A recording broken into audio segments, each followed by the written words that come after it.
A boy hears his name in the dark, but giant falls to a stone. A king's heart turns jealous and hollow. This is 1 Samuel, the dawn of prophecy and the weight of a crown. If you need to remember that God sees the small and the faithful, let this story anoint your rest.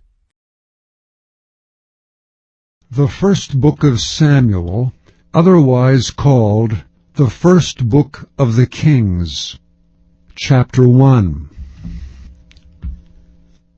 Now there was a certain man of Ramathaim Zophim, of Mount Ephraim, and his name was Elkanah, the son of Jeroham, the son of Elihu, the son of Tohu, the son of Zuph, and Ephrathite. And he had 2 wives. The name of one was Hannah, and the name of the other was Peninnah. And Peninnah had children, but Hannah had no children. And this man went up out of his city yearly to worship and to sacrifice unto the Lord of hosts in Shiloh. And the 2 sons of Eli, Hophni and Phinehas, the priests of the Lord, were there.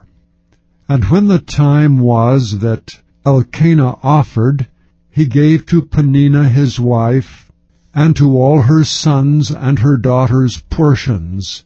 But unto Hannah he gave a worthy portion, for he loved Hannah, but the Lord had shut up her womb. And her adversary also provoked her sore, for to make her fret, because the Lord had shut up her womb. And as he did so year by year, when she went up to the house of the Lord, so she provoked her, therefore she wept and did not eat. Then said Elkanah her husband to her, Hannah, why weepest thou? And why eatest thou not?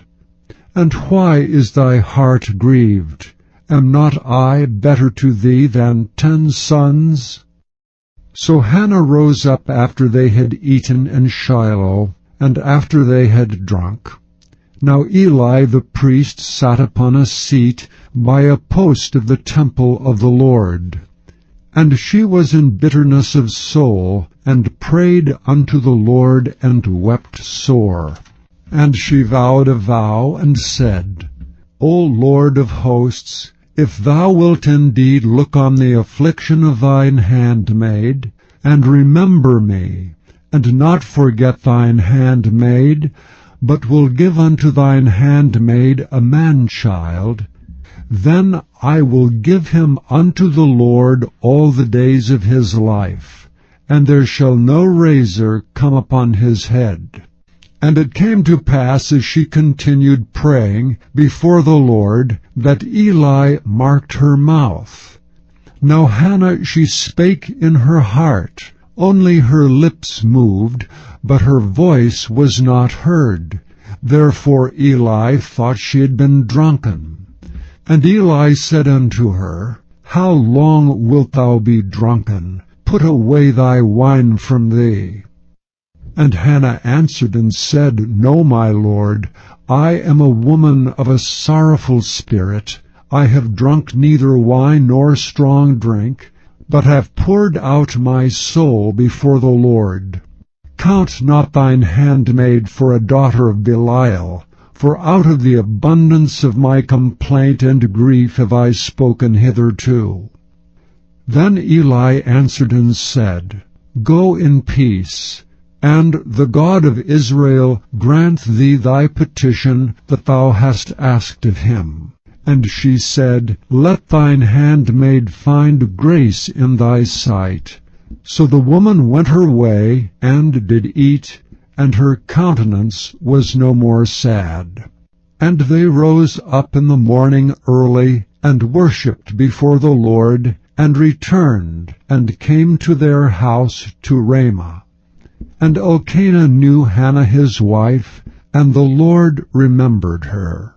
Wherefore it came to pass, when the time was come about after Hannah had conceived, that she bare a son, and called his name Samuel, saying, Because I have asked him of the Lord. And the man Elkanah and all his house went up to offer unto the Lord the yearly sacrifice and his vow.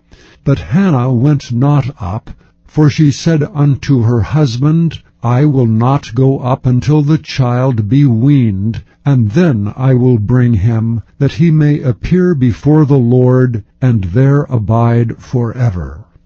And Elkanah her husband said unto her, Do what seemeth thee good. Tarry until thou have weaned him. Only the Lord establish his word. So the woman abode, and gave her son suck until she weaned him. And when she had weaned him, she took him up with her with 3 bullocks, and 1 ephah of flour, and a bottle of wine, and brought him unto the house of the Lord in Shiloh. And the child was young. And they slew a bullock, and brought the child to Eli. And she said, O my Lord, as thy soul liveth, my Lord, I am the woman that stood by thee here praying unto the Lord. For this child I prayed, and the Lord hath given me my petition which I asked of him. Therefore also I have lent him to the Lord. As long as he liveth he shall be lent to the Lord. And he worshipped the Lord there. Chapter 2. And Hannah prayed and said, My heart rejoiceth in the Lord. Mine horn is exalted in the Lord. My mouth is enlarged over mine enemies, because I rejoice in thy salvation. There is none holy as the Lord, for there is none beside thee, neither is there any rock like our God. Talk no more so exceeding proudly. Let not arrogancy come out of your mouth. For the Lord is a God of knowledge, and by him actions are weighed. The bows of the mighty men are broken, and they that stumble are girded with strength. They that were full have hired out themselves for bread, and they that were hungry ceased. So that the barren hath borne 7, and she that hath many children is waxed feeble. The Lord killeth and maketh alive. He bringeth down to the grave, and bringeth up. The Lord maketh poor, and maketh rich. He bringeth low, and lifteth up. He raiseth up the poor out of the dust, and lifteth up the beggar from the dunghill, to set them among princes, and to make them inherit the throne of glory. For the pillars of the earth are the Lord's, and he hath set the world upon them. He will keep the feet of his saints, and the wicked shall be silent in darkness, for by strength shall no man prevail. The adversaries of the Lord shall be broken to pieces. Out of heaven shall he thunder upon them. The Lord shall judge the ends of the earth, and he shall give strength unto his king, and exalt the horn of his anointed. And Elkanah went to Ramah to his house, and the child did minister unto the Lord before Eli the priest. Now the sons of Eli were sons of Belial. They knew not the Lord. And the priest's custom with the people was, that when any man offered sacrifice, the priest's servant came while the flesh was in seething, with a flesh hook of 3 teeth in his hand, and he struck it into the pan, or kettle, or cauldron, or pot. All that the flesh hook brought up the priest took for himself. So they did in Shiloh unto all the Israelites that came thither. Also before they burnt the fat, the priest's servant came, and said to the man that sacrificed, Give flesh to roast for the priest, for he will not have sodden flesh of thee, but raw. And if any man said unto him, Let them not fail to burn the fat presently, and then take as much as thy soul desireth, then he would answer him, Nay, but thou shalt give it me now, and if not, I will take it by force. Wherefore the sin of the young men was very great before the Lord, for men abhorred the offering of the Lord. But Samuel ministered before the Lord, being a child, girded with a linen ephod.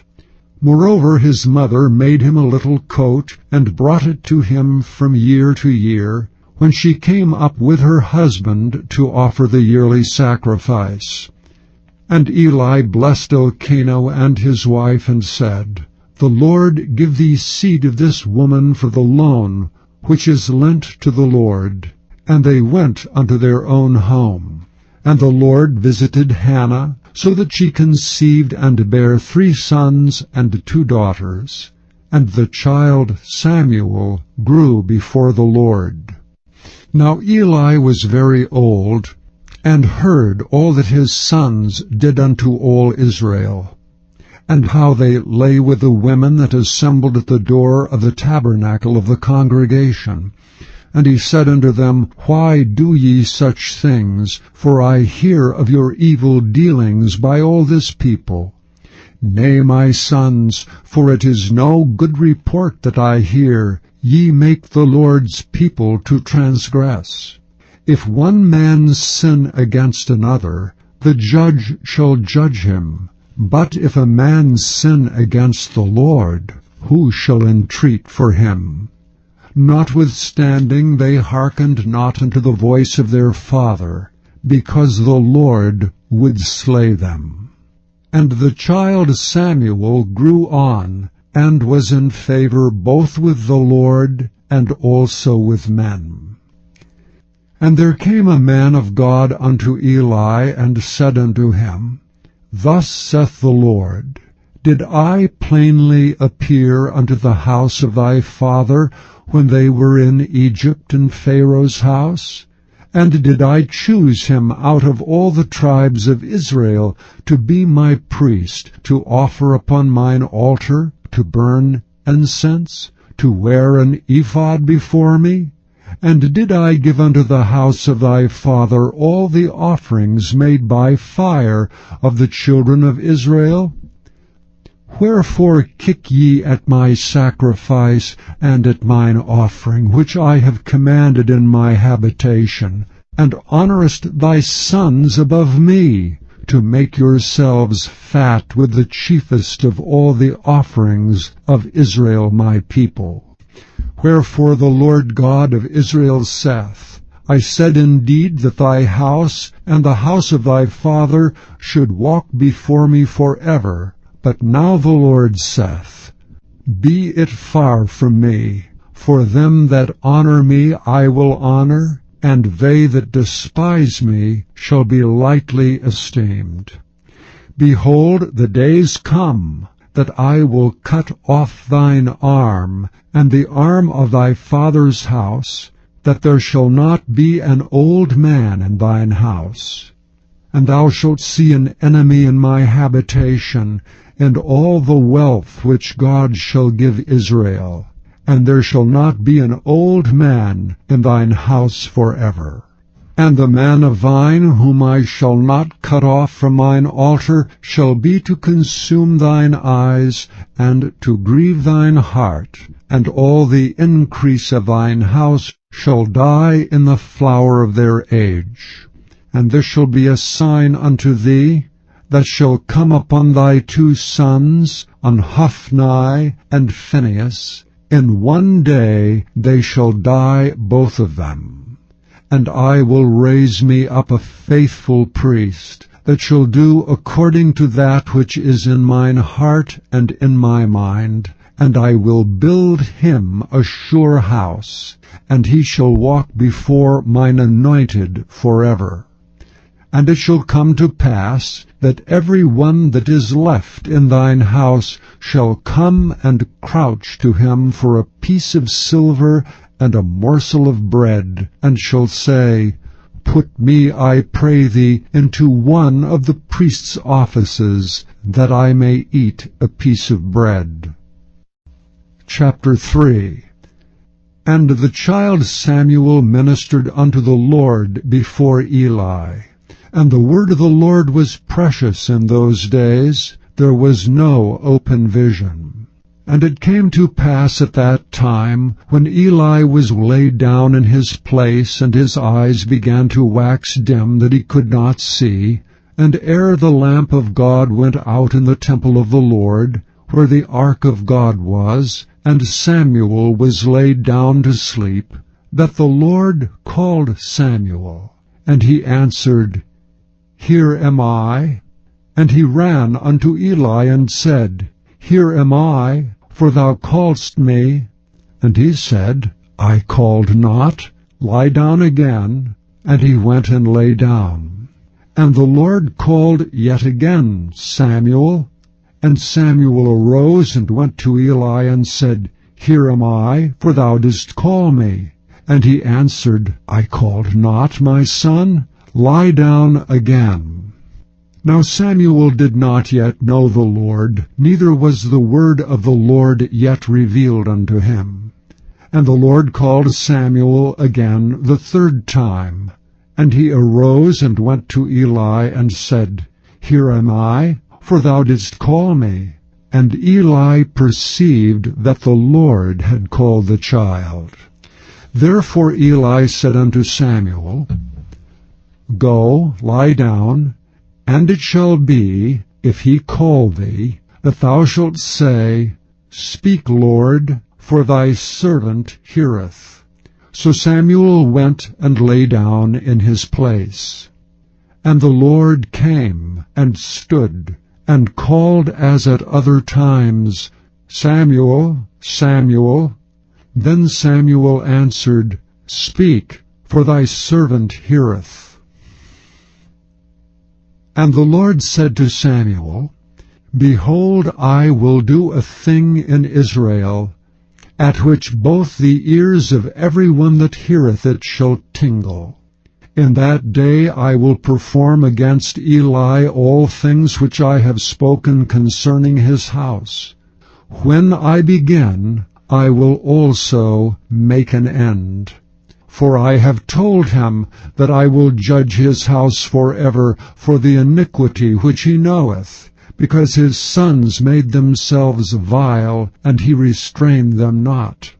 And therefore I have sworn unto the house of Eli, that the iniquity of Eli's house shall not be purged with sacrifice nor offering forever. And Samuel lay until the morning, and opened the doors of the house of the Lord. And Samuel feared to show Eli the vision.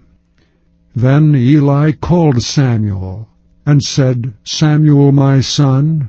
And he answered, Here am I. And he said, What is the thing that the Lord hath said unto thee? I pray thee, hide it not from me. God do so to thee, and more also, if thou hide anything from me of all the things that he said unto thee. And Samuel told him every whit, and hid nothing from him. And he said, It is the Lord. Let him do what seemeth him good. And Samuel grew, and the Lord was with him, and did let none of his words fall to the ground. And all Israel from Dan even to Beersheba knew that Samuel was established to be a prophet of the Lord. And the Lord appeared again in Shiloh, for the Lord revealed himself to Samuel in Shiloh by the word of the Lord. Chapter 4. And the word of Samuel came to all Israel. Now Israel went out against the Philistines to battle, and pitched beside Ebenezer. And the Philistines pitched in Aphek. And the Philistines put themselves in array against Israel. And when they joined battle, Israel was smitten before the Philistines, and they slew of the army in the field about 4,000 men. And when the people were come into the camp, the elders of Israel said, Wherefore hath the Lord smitten us today before the Philistines? Let us fetch the ark of the covenant of the Lord out of Shiloh unto us, that when it cometh among us, it may save us out of the hand of our enemies. So the people sent to Shiloh, that they might bring from thence the ark of the covenant of the Lord of hosts, which dwelleth between the cherubims. And the two sons of Eli, Hophni and Phinehas, were there with the ark of the covenant of God. And when the ark of the covenant of the Lord came into the camp, all Israel shouted with a great shout, so that the earth rang again. And when the Philistines heard the noise of the shout, they said, What meaneth the noise of this great shout in the camp of the Hebrews? And they understood that the ark of the Lord was come into the camp. And the Philistines were afraid, for they said, God is come into the camp. And they said, Woe unto us! For there hath not been such a thing heretofore. Woe unto us! Who shall deliver us out of the hand of these mighty gods? These are the gods that smote the Egyptians with all the plagues in the wilderness. Be strong, and quit yourselves like men, O ye Philistines, that ye be not servants unto the Hebrews, as they have been to you. Quit yourselves like men, and fight. And the Philistines fought, and Israel was smitten, and they fled every man into his tent. And there was a very great slaughter, for there fell of Israel 30,000 footmen. And the ark of God was taken, and the two sons of Eli, Hophni and Phinehas, were slain. And there ran a man of Benjamin out of the army, and came to Shiloh the same day, with his clothes rent, and with earth upon his head. And when he came, lo, Eli sat upon a seat by the wayside watching, for his heart trembled for the ark of God. And when the man came into the city, and told it, all the city cried out. And when Eli heard the noise of the crying, he said, What meaneth the noise of this tumult? And the man came in hastily, and told Eli. Now Eli was 98 years old, and his eyes were dim that he could not see. And the man said unto Eli, I am he that came out of the army, and I fled today out of the army. And he said, What is there done, my son? And the messenger answered and said, Israel is fled before the Philistines, and there hath been also a great slaughter among the people, and thy two sons also. Hophni and Phinehas are dead, and the ark of God is taken. And it came to pass, when he made mention of the ark of God, that he fell from off the seat backward by the side of the gate, and his neck brake, and he died. For he was an old man, and heavy, and he had judged Israel 40 years. And his daughter-in-law, Phinehas' wife, was with child, near to be delivered.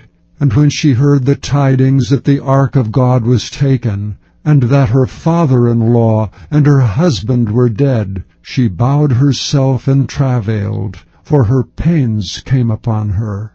And about the time of her death, the women that stood by her said unto her, Fear not, for thou hast borne a son. But she answered not, neither did she regard it.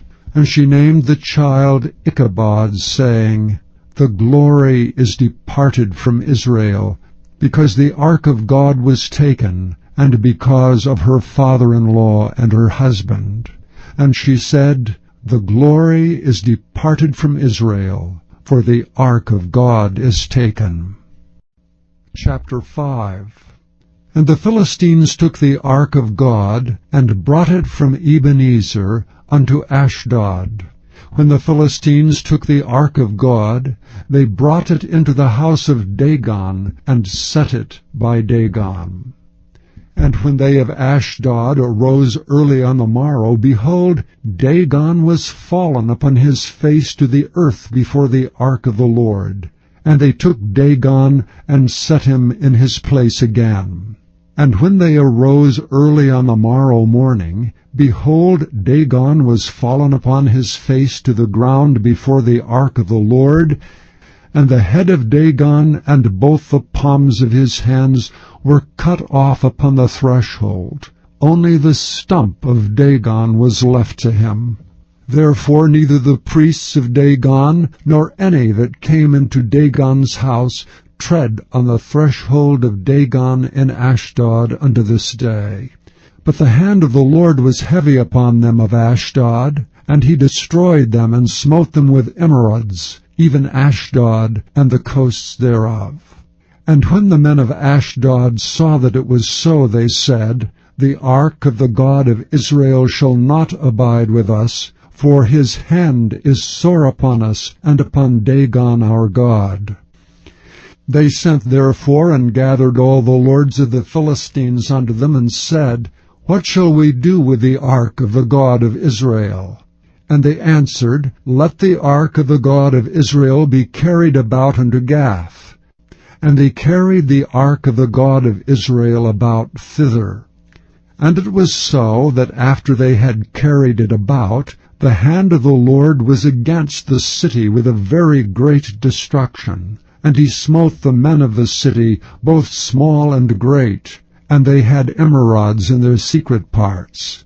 Therefore they sent the ark of God to Ekron.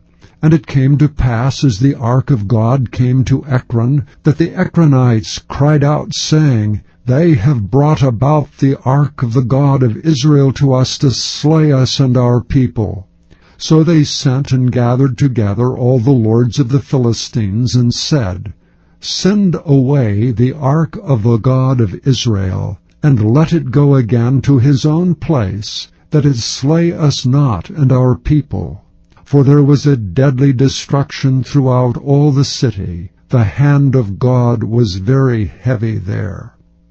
And the men that died not were smitten with the emerods, and the cry of the city went up to heaven.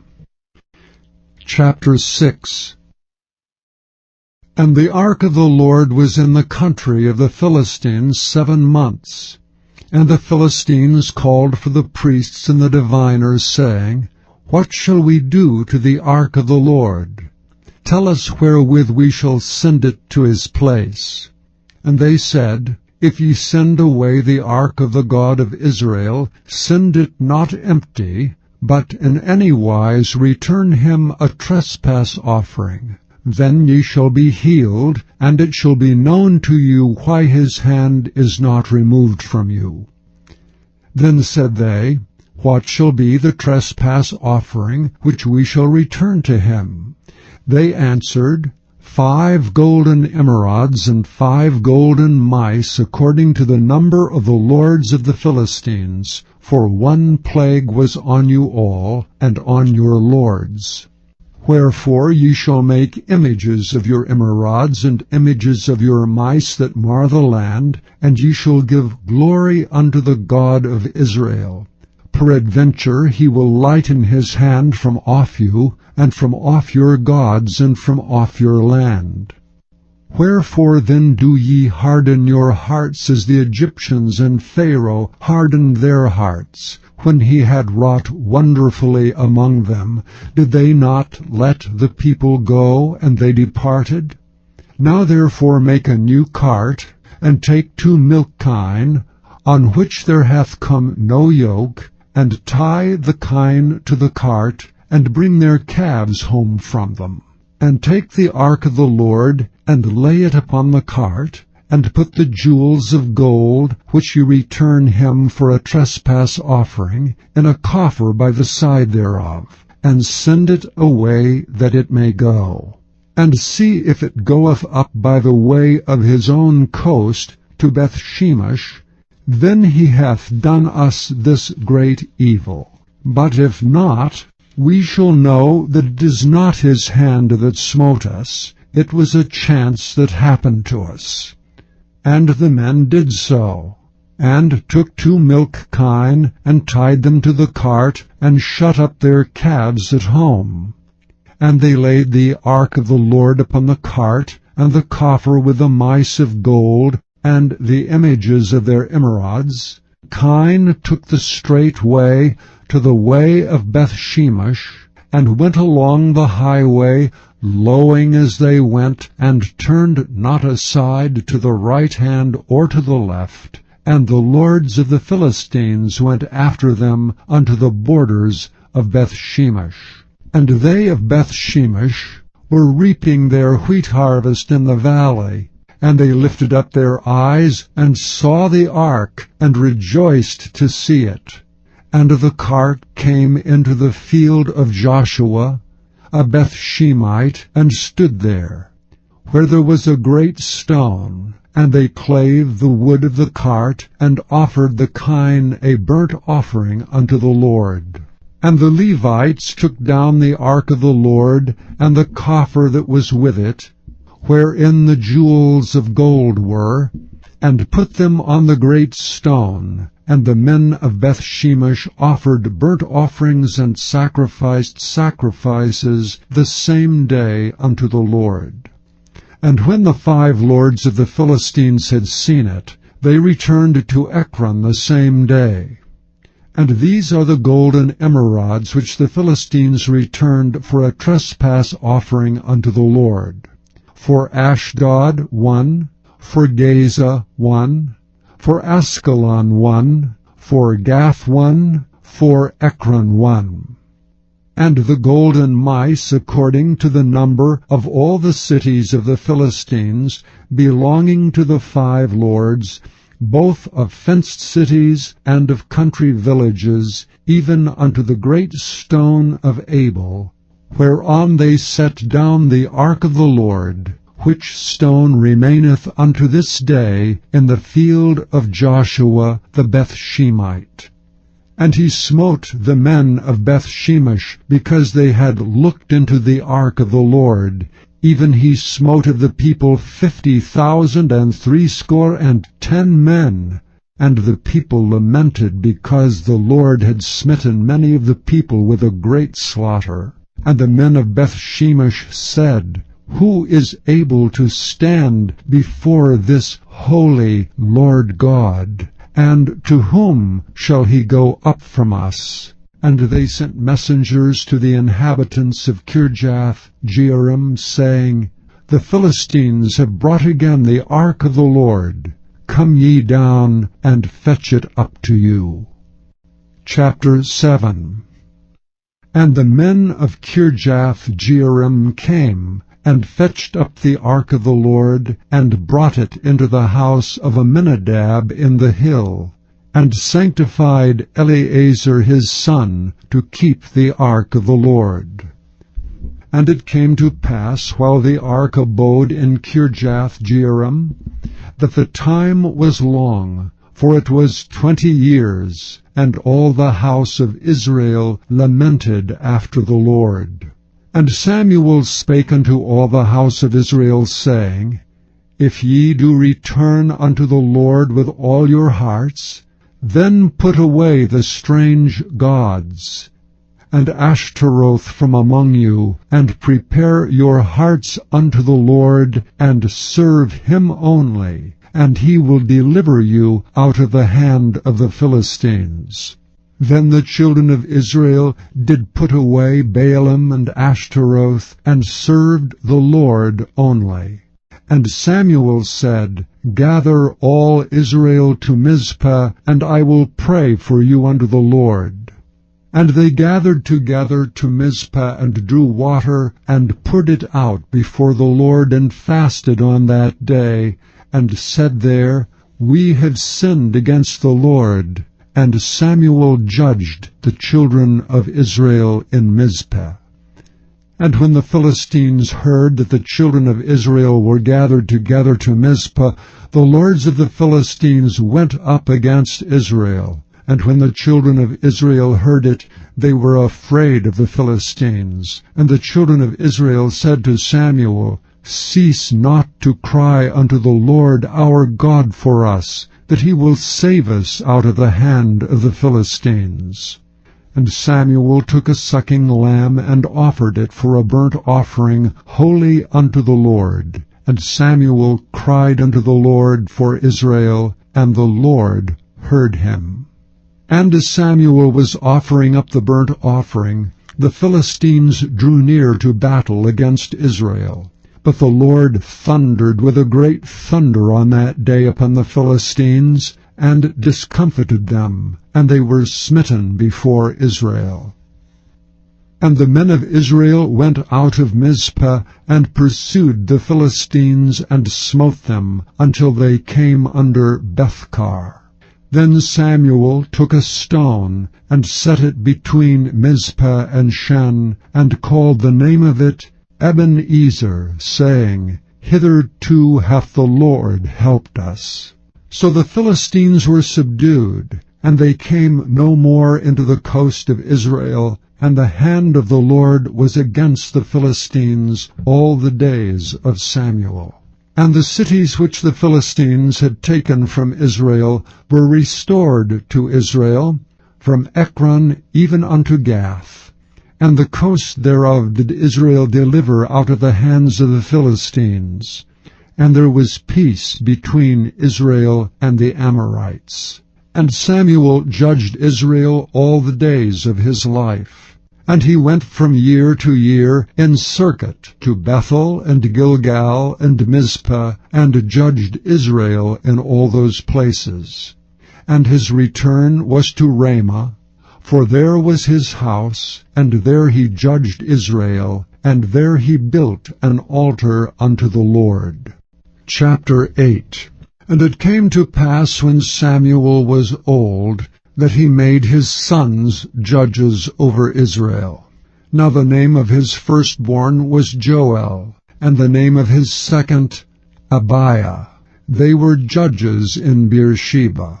And his sons walked not in his ways, but turned aside after lucre, and took bribes, and perverted judgment.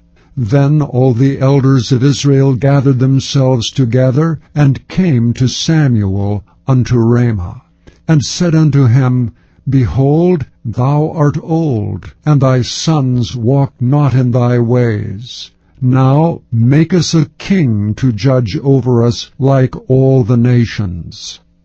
But the thing displeased Samuel when they said, Give us a king to judge us. And Samuel prayed unto the Lord. And the Lord said unto Samuel, Hearken unto the voice of the people in all that they say unto thee, for they have not rejected thee, but they have rejected me, that I should not reign over them. According to all the works which they have done since the day that I brought them up out of Egypt, even unto this day, wherewith they have forsaken me, and served other gods, so do they also unto thee. Now therefore hearken unto their voice. Howbeit, yet protest solemnly unto them, and show them the manner of the king that shall reign over them. And Samuel told all the words of the Lord unto the people that asked of him a king. And he said, This will be the manner of the king that shall reign over you. He will take your sons, and appoint them for himself for his chariots, and to be his horsemen, and some shall run before his chariots. And he will appoint him captains over thousands, and captains over 50s, and will set them to ear his ground, and to reap his harvest, and to make his instruments of war, and instruments of his chariots. And he will take your daughters to be confectionaries, and to be cooks, and to be bakers. And he will take your fields and your vineyards and your oliveyards, even the best of them, and give them to his servants. And he will take the tenth of your seed and of your vineyards, and give to his officers and to his servants. And he will take your men-servants and your maidservants, and your goodliest young men and your asses, and put them to his work. He will take the tenth of your sheep, and ye shall be his servants. And ye shall cry out in that day because of your king, which ye shall have chosen you. And the Lord will not hear you in that day. Nevertheless the people refused to obey the voice of Samuel. And they said, Nay, but we will have a king over us, that we also may be like all the nations, and that our king may judge us, and go out before us, and fight our battles. And Samuel heard all the words of the people, and he rehearsed them in the ears of the Lord. And the Lord said to Samuel, Hearken unto their voice, and make them a king. And Samuel said unto the men of Israel, Go ye every man unto his city. Chapter 9. Now there was a man of Benjamin, whose name was Kish, the son of Abiel, the son of Zeror, the son of Bechorath, the son of Aphiah, a Benjamite, a mighty man of power. And he had a son whose name was Saul, a choice young man and a goodly. And there was not among the children of Israel a goodlier person than he. From his shoulders and upward he was higher than any of the people. And the asses of Kish Saul's father were lost. And Kish said to Saul his son, Take now one of the servants with thee, and arise to seek the asses. And he passed through Mount Ephraim, and passed through the land of Shalishah, but they found them not. Then they passed through the land of Shalem, and there they were not. And he passed through the land of the Benjamites, but they found them not. And when they were come to the land of Zuph, Saul said to his servant that was with him, Come and let us return, lest my father leave caring for the asses, and take thought for us. And he said unto him, Behold now, there is in this city a man of God, and he is an honorable man, and all that he saith cometh surely to pass. Now let us go thither, peradventure he can show us our way that we should go. Then said Saul to his servant, But behold, if we go, what shall we bring the man? For the bread is spent in our vessels, and there is not a present to bring to the man of God. What have we? And the servant answered Saul again and said, Behold, I have here at hand the fourth part of a shekel of silver. That will I give to the man of God to tell us our way. Before time in Israel, when a man went to inquire of God, thus he spake, Come and let us go to the seer, for he that is now called a prophet was before time called a seer. Then said Saul to his servant, Well said, come, let us go. So they went unto the city where the man of God was. And as they went up the hill to the city, they found young maidens going out to draw water, and said unto them, Is the seer here? And they answered them, and said, He is, behold, he is before you. Make haste now, for he came today to the city. For there is a sacrifice of the people today in the high place. As soon as ye be come into the city, ye shall straightway find him, before he go up to the high place to eat. For the people will not eat until he come, because he doth bless the sacrifice. And afterwards they eat that be bidden. Now therefore get you up, for about this time ye shall find him. And they went up into the city, and when they were come into the city, behold, Samuel came out against them, for to go up to the high place. Now the Lord had told Samuel in his ear a day before Saul came, saying, Tomorrow about this time I will send thee a man out of the land of Benjamin, and thou shalt anoint him to be captain over my people Israel, that he may save my people out of the hand of the Philistines. For I have looked upon my people, because their cry is come unto me. And when Samuel saw Saul, the Lord said unto him, Behold the man whom I spake to thee of. This same shall reign over my people. Then Saul drew near to Samuel in the gate, and said, Tell me, I pray thee, where the seer's house is.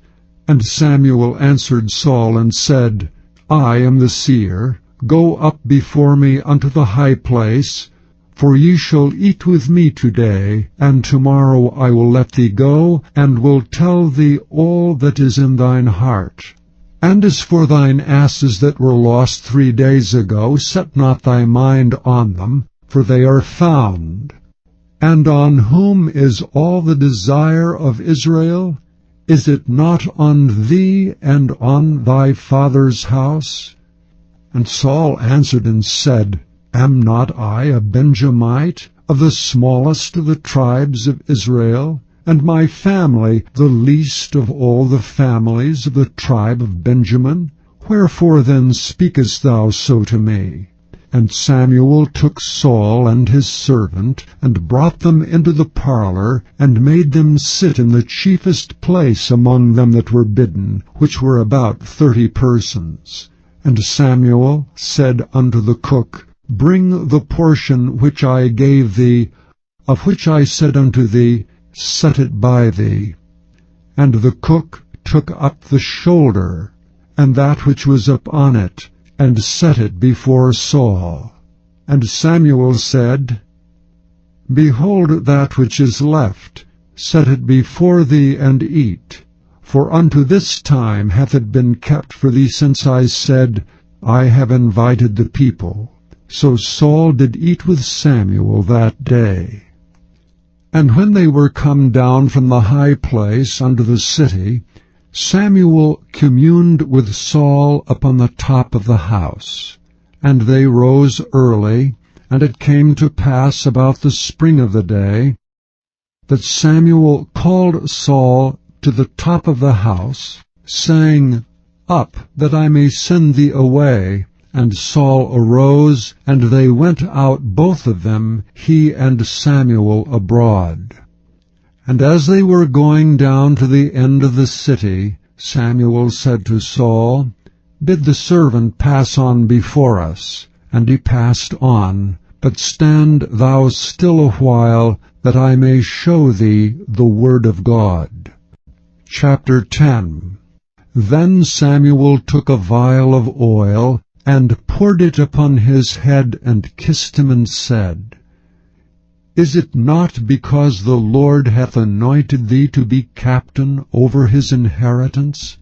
When thou art departed from me today, then thou shalt find 2 men by Rachel's sepulchre in the border of Benjamin at Zelah. And they will say unto thee, The asses which thou wentest to seek are found, and lo, thy father hath left the care of the asses, and sorroweth for you, saying, What shall I do for my son? Then shalt thou go on forward from thence, and thou shalt come to the plain of Tabor, and there shall meet thee 3 men going up to God, to Bethel, one carrying 3 kids, and another carrying 3 loaves of bread, and another carrying a bottle of wine. And they will salute thee, and give thee 2 loaves of bread, which thou shalt receive of their hands. After that thou shalt come to the hill of God, where is the garrison of the Philistines.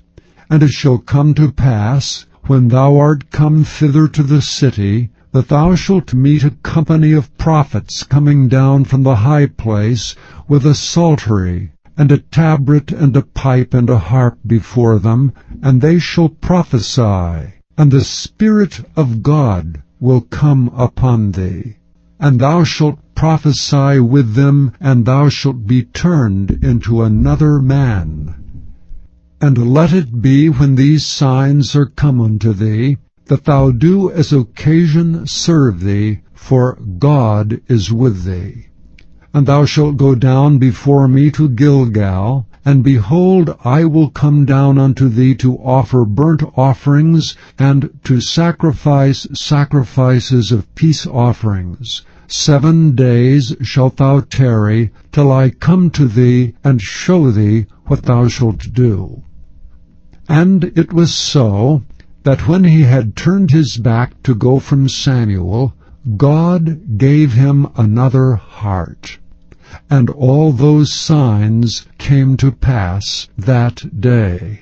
And when they came thither to the hill, behold, a company of prophets met him. And the Spirit of God came upon him, and he prophesied among them. And it came to pass, when all that knew him beforetime saw that, behold, he prophesied among the prophets, then the people said one to another, What is this that is come unto the son of Kish? Is Saul also among the prophets? And one of the same place answered and said, But who is their father? Therefore it became a proverb, Is Saul also among the prophets? And when he had made an end of prophesying, he came to the high place. And Saul's uncle said unto him and to his servant, Whither went ye? And he said, To seek the asses, and when we saw that they were nowhere, we came to Samuel. And Saul's uncle said, Tell me, I pray thee, what Samuel said unto you. And Saul said unto his uncle, He told us plainly that the asses were found, but of the matter of the kingdom whereof Samuel spake, he told him not. And Samuel called the people together unto the Lord to Mizpah, and said unto the children of Israel, Thus saith the Lord God of Israel, I brought up Israel out of Egypt, and delivered you out of the hand of the Egyptians, and out of the hand of all kingdoms, and of them that oppressed you.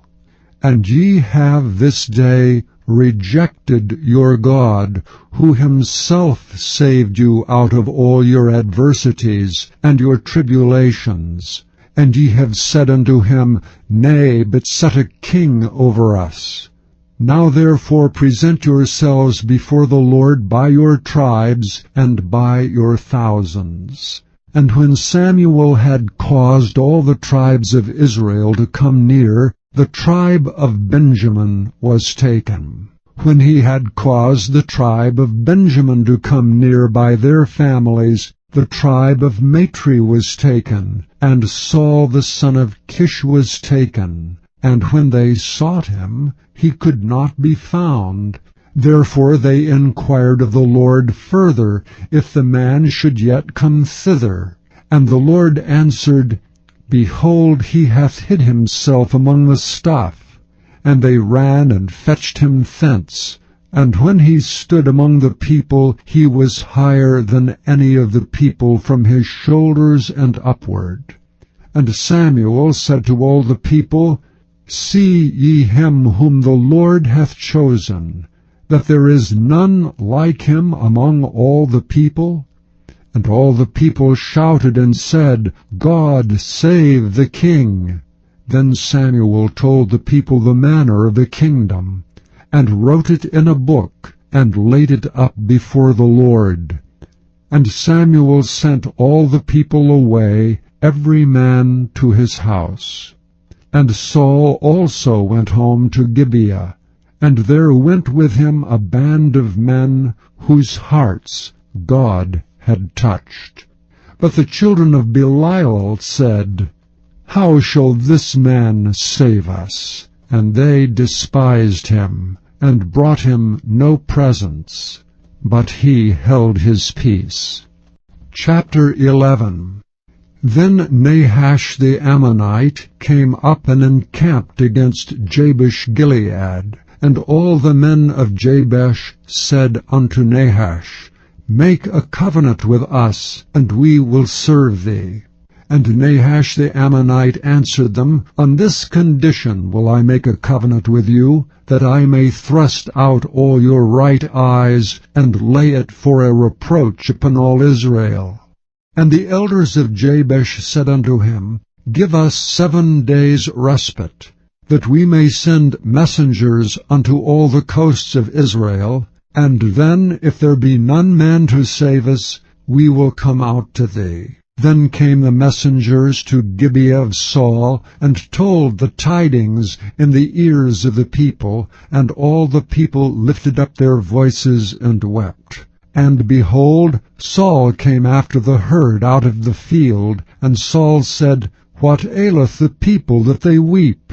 And they told him the tidings of the men of Jabesh. And the Spirit of God came upon Saul when he heard those tidings, and his anger was kindled greatly. And he took a yoke of oxen, and hewed them in pieces, and sent them throughout all the coasts of Israel by the hands of messengers, saying, Whosoever cometh not forth after Saul and after Samuel, so shall it be done unto his oxen. And the fear of the Lord fell on the people, and they came out with one consent. And when he numbered them in Bezek, the children of Israel were 300,000, and the men of Judah 30,000. And they said unto the messengers that came, Thus shall ye say unto the men of Jabesh Gilead, Tomorrow by that time the sun be hot, ye shall have help. And the messengers came and showed it to the men of Jabesh, and they were glad. Therefore the men of Jabesh said, Tomorrow we will come out unto you, and ye shall do with us all that seemeth good unto you.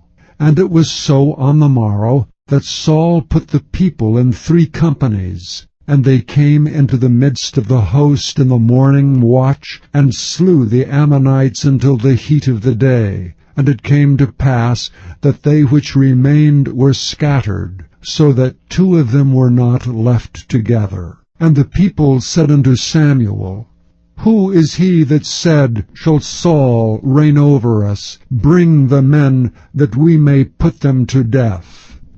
And Saul said, There shall not a man be put to death this day, for today the Lord hath wrought salvation in Israel. Then said Samuel to the people, Come, and let us go to Gilgal, and renew the kingdom there. And all the people went to Gilgal, and there they made Saul king before the Lord in Gilgal, and there they sacrificed sacrifices of peace offerings before the Lord. And there Saul and all the men of Israel rejoiced greatly. Chapter 12. And Samuel said unto all Israel, Behold, I have hearkened unto your voice in all that ye said unto me, and have made a king over you. And now, behold, the king walketh before you, and I am old and grey-headed, and behold, my sons are with you, and I have walked before you from my childhood unto this day. Behold, here I am. Witness against me before the Lord and before his anointed. Whose ox have I taken? Or whose ass have I taken? Or whom have I defrauded? Whom have I oppressed? Or of whose hand have I received any bribe to blind mine eyes therewith? And I will restore it you. And they said, Thou hast not defrauded us, nor oppressed us, neither hast thou taken aught of any man's hand. And he said unto them, The Lord is witness against you, and his anointed is witness this day, that ye have not found aught in my hand. And they answered, He is witness. And Samuel said unto the people, It is the Lord that advanced Moses and Aaron, and that brought your fathers up out of the land of Egypt. Now therefore stand still, that I may reason with you before the Lord of all the righteous acts of the Lord which he did to you and to your fathers. When Jacob was come into Egypt, and your fathers cried unto the Lord, then the Lord sent Moses and Aaron, which brought forth your fathers out of Egypt, and made them dwell in this place. And when they forgat the Lord their God, he sold them into the hand of Sisera, captain of the host of Hazor, and into the hand of the Philistines, and into the hand of the king of Moab, and they fought against them. And they cried unto the Lord, and said, We have sinned, because we have forsaken the Lord, and have served Baalim and Ashtaroth. But now deliver us out of the hand of our enemies, and we will serve thee. And the Lord sent Jerubbaal, and Bedin, and Jephthah, and Samuel, and delivered you out of the hand of your enemies, on every side, and ye dwelled safe. And when ye saw that Nahash, the king of the children of Ammon, came against you, ye said unto me, Nay, but a king shall reign over us, when the Lord your God was your king. Now therefore behold the king whom ye have chosen, and whom ye have desired, and behold, the Lord hath set a king over you. If ye will fear the Lord, and serve him, and obey his voice, and not rebel against the commandment of the Lord, then shall both ye and also the king that reigneth over you continue, following the Lord your God. But if ye will not obey the voice of the Lord, but rebel against the commandment of the Lord, then shall the hand of the Lord be against you, as it was against your fathers. Now therefore stand and see this great thing which the Lord will do before your eyes. Is it not wheat harvest today? I will call unto the Lord, and he shall send thunder and rain, that ye may perceive and see that your wickedness is great, which ye have done in the sight of the Lord in asking you a king. So Samuel called unto the Lord, and the Lord sent thunder and rain that day, and all the people greatly feared the Lord and Samuel. And all the people said unto Samuel, Pray for thy servants unto the Lord thy God, that we die not, for we have added unto all our sins this evil, to ask us a king. And Samuel said unto the people, Fear not. Ye have done all this wickedness, yet turn not aside from following the Lord, but serve the Lord with all your heart. And turn ye not aside, for then should ye go after vain things, which cannot profit nor deliver, for they are vain. For the Lord will not forsake his people for his great name's sake, because it hath pleased the Lord to make you his people. Moreover, as for me, God forbid that I should sin against the Lord in ceasing to pray for you. But I will teach you the good and the right way. Only fear the Lord, and serve him in truth with all your heart. For consider how great things he hath done for you. But if ye shall still do wickedly, ye shall be consumed, both ye and your king. Chapter 13. Saul reigned 1 year, and when he had reigned 2 years over Israel, Saul chose him 3,000 men of Israel, whereof 2,000 were with Saul in Michmash and in Mount Bethel, and 1,000 were with Jonathan in Gibeah of Benjamin. And the rest of the people he sent every man to his tent. And Jonathan smote the garrison of the Philistines that was in Geba, and the Philistines heard of it. And Saul blew the trumpet throughout all the land, saying, Let the Hebrews hear. And all Israel heard say that Saul had smitten a garrison of the Philistines, and that Israel also was had in abomination with the Philistines. And the people were called together after Saul to Gilgal. And the Philistines gathered themselves together to fight with Israel, 30,000 chariots and 6,000 horsemen, and people as the sand which is on the seashore in multitude. And they came up and pitched in Michmash, eastward from Bethaven. When the men of Israel saw that they were in a strait, for the people were distressed, then the people did hide themselves in caves, and in thickets, and in rocks, and in high places, and in pits. And some of the Hebrews went over Jordan to the land of Gad and Gilead. As for Saul, he was yet in Gilgal, and all the people followed him trembling. And he tarried 7 days according to the set time that Samuel had appointed. But Samuel came not to Gilgal, and the people were scattered from him.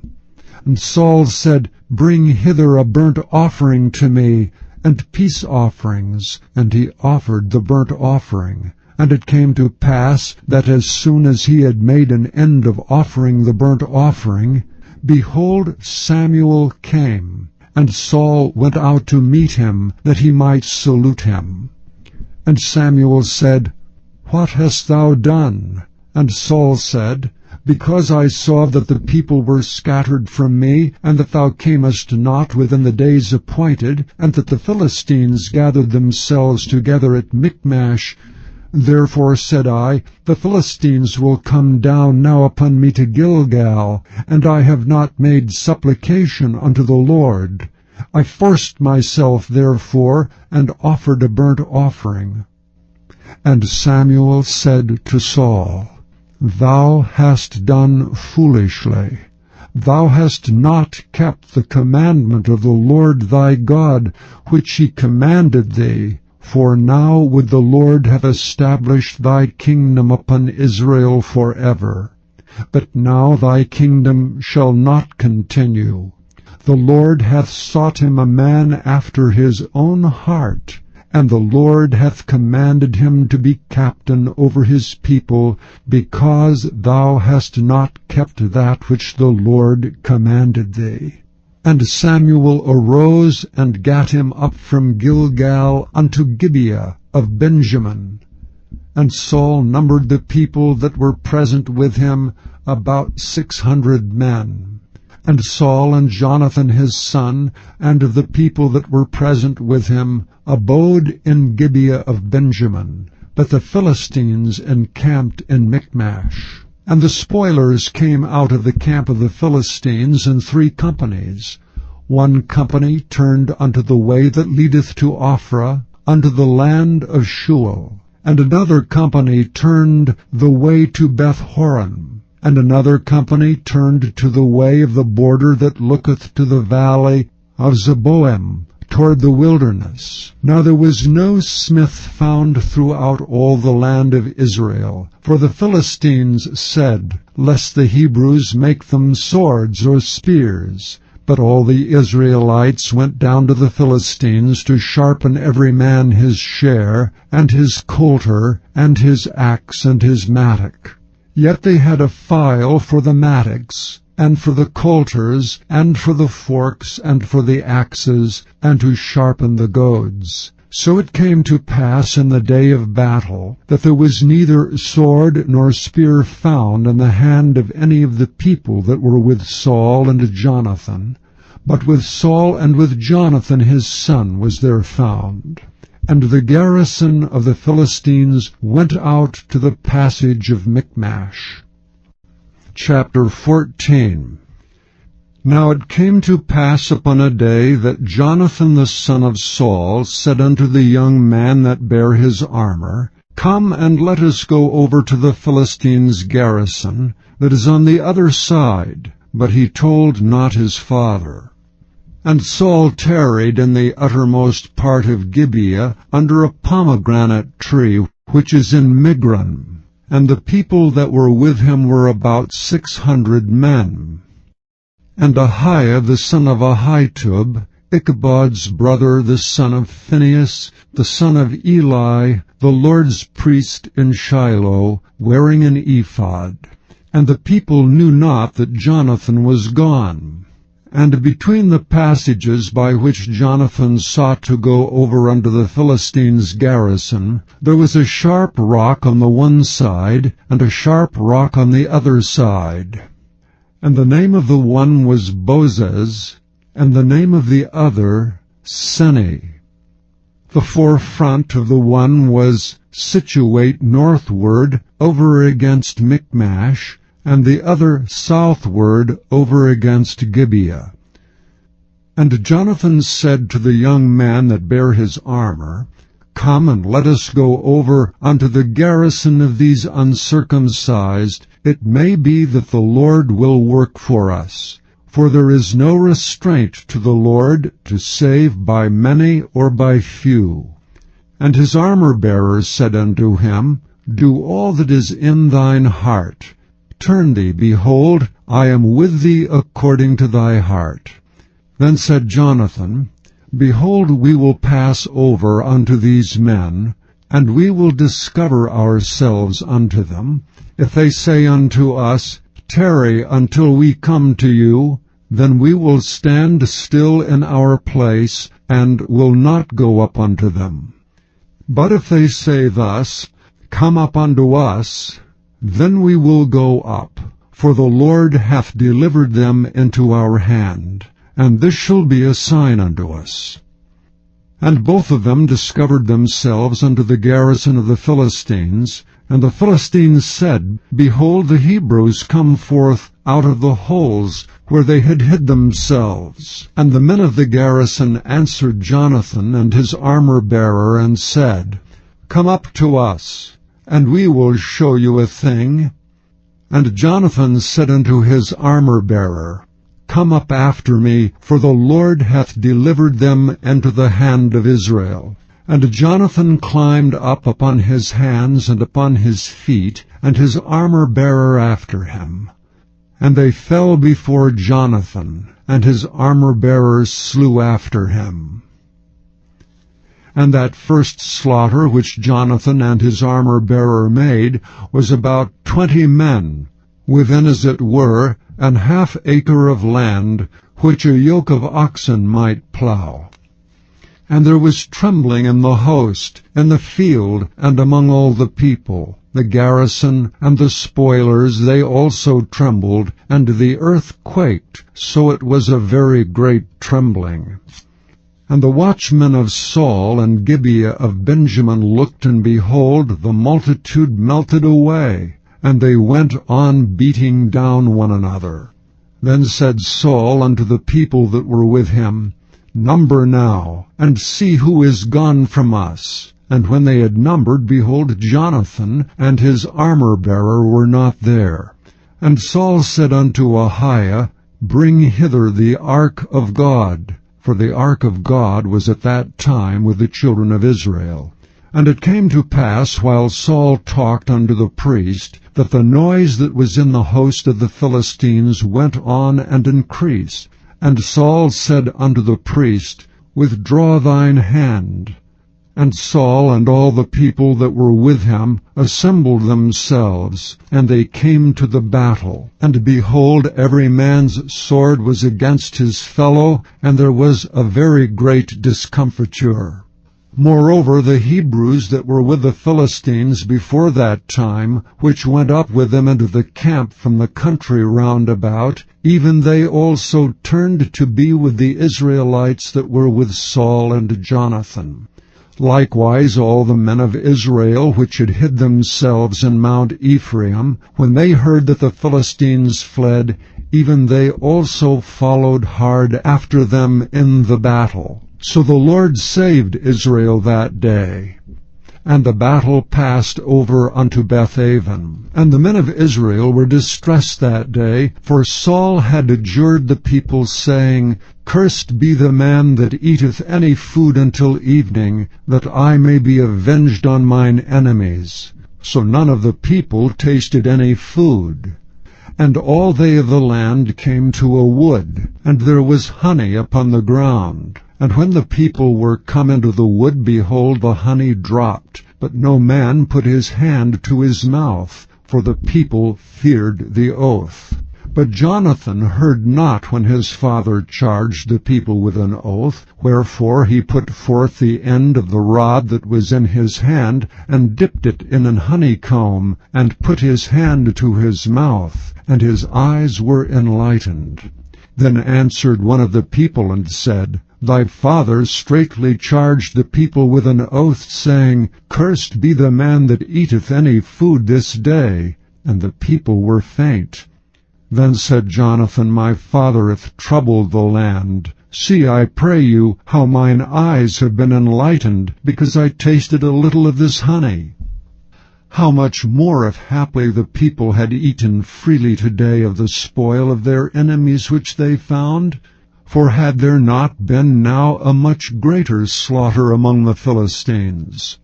And they smote the Philistines that day from Michmash to Aijalon, and the people were very faint. And the people flew upon the spoil, and took sheep and oxen and calves, and slew them on the ground, and the people did eat them with the blood. Then they told Saul, saying, Behold, the people sin against the Lord, in that they eat with the blood. And he said, Ye have transgressed, roll a great stone unto me this day. And Saul said, Disperse yourselves among the people, and say unto them, Bring me hither every man his ox, and every man his sheep, and slay them here, and eat, and sin not against the Lord in eating with the blood. And all the people brought every man his ox with him that night, and slew them there. And Saul built an altar unto the Lord. The same was the first altar that he built unto the Lord.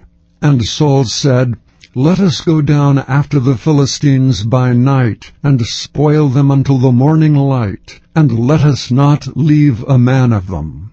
And they said, Do whatsoever seemeth good unto thee. Then said the priest, Let us draw near hither unto God. And Saul asked counsel of God, Shall I go down after the Philistines? Wilt thou deliver them into the hand of Israel? But he answered him not that day. And Saul said, Draw ye near hither all the chief of the people, and know and see wherein this sin hath been this day. For as the Lord liveth, which saveth Israel, though it be in Jonathan my son, he shall surely die. But there was not a man among the people that answered him. Then said he unto all Israel, Be ye on one side, and I and Jonathan my son will be on the other side. And the people said unto Saul, Do what seemeth good unto thee. Therefore Saul said unto the Lord God of Israel, Give a perfect lot. And Saul and Jonathan were taken, but the people escaped. And Saul said, Cast lots between me and Jonathan my son. And Jonathan was taken. Then Saul said to Jonathan, Tell me what thou hast done. And Jonathan told him, and said, I did but taste a little honey with the end of the rod that was in mine hand, and lo, I must die. And Saul answered, God do so, and more also, for thou shalt surely die, Jonathan. And the people said unto Saul, Shall Jonathan die, who hath wrought this great salvation in Israel? God forbid. As the Lord liveth, there shall not one hair of his head fall to the ground. For he hath wrought with God this day. So the people rescued Jonathan, that he died not. Then Saul went up from following the Philistines, and the Philistines went to their own place. So Saul took the kingdom over Israel, and fought against all his enemies on every side, against Moab, and against the children of Ammon, and against Edom, and against the kings of Zobah, and against the Philistines. And whithersoever he turned himself, he vexed them. And he gathered an host, and smote the Amalekites, and delivered Israel out of the hands of them that spoiled them. Now the sons of Saul were Jonathan, and Ishuai, and Melchishua. And the names of his 2 daughters were these, the name of the firstborn Merab, and the name of the younger Michal. And the name of Saul's wife was Ahinoam, the daughter of Ahimaaz. And the name of the captain of his host was Abner, the son of Ner, Saul's uncle. And Kish was the father of Saul, and Ner the father of Abner was the son of Abiel. And there was sore war against the Philistines all the days of Saul. And when Saul saw any strong man or any valiant man, he took him unto him. Chapter 15. Samuel also said unto Saul, The Lord sent me to anoint thee to be king over his people, over Israel. Now therefore hearken thou unto the voice of the words of the Lord. Thus saith the Lord of hosts, I remember that which Amalek did to Israel, how he laid wait for him in the way when he came up from Egypt. Now go and smite Amalek, and utterly destroy all that they have, and spare them not, but slay both man and woman, infant and suckling, ox and sheep, camel and ass. And Saul gathered the people together, and numbered them in Telaim, 200,000 footmen, and 10,000 men of Judah. And Saul came to a city of Amalek, and laid wait in the valley. And Saul said unto the Kenites, Go, depart, get you down from among the Amalekites, lest I destroy you with them. For ye showed kindness to all the children of Israel when they came up out of Egypt. So the Kenites departed from among the Amalekites. And Saul smote the Amalekites from Havilah until thou comest to Shur, that is over against Egypt. And he took Agag, the king of the Amalekites, alive, and utterly destroyed all the people with the edge of the sword. But Saul and the people spared Agag, and the best of the sheep, and of the oxen, and of the fatlings, and the lambs, and all that was good, and would not utterly destroy them. But everything that was vile and refuse, that they destroyed utterly. Then came the word of the Lord unto Samuel, saying, It repenteth me that I have set up Saul to be king, for he is turned back from following me, and hath not performed my commandments. And it grieved Samuel, and he cried unto the Lord all night. And when Samuel rose early to meet Saul in the morning, it was told Samuel, saying, Saul came to Carmel, and behold, he set him up a place, and is gone about, and passed on, and gone down to Gilgal. And Samuel came to Saul, and Saul said unto him, Blessed be thou of the Lord, I have performed the commandment of the Lord. And Samuel said, What meaneth then this bleating of the sheep in mine ears, and the lowing of the oxen which I hear? And Saul said, They have brought them from the Amalekites, for the people spared the best of the sheep and the oxen to sacrifice unto the Lord thy God, and the rest we have utterly destroyed. Then Samuel said unto Saul, Stay, and I will tell thee what the Lord hath said to me this night. And he said unto him, Say on.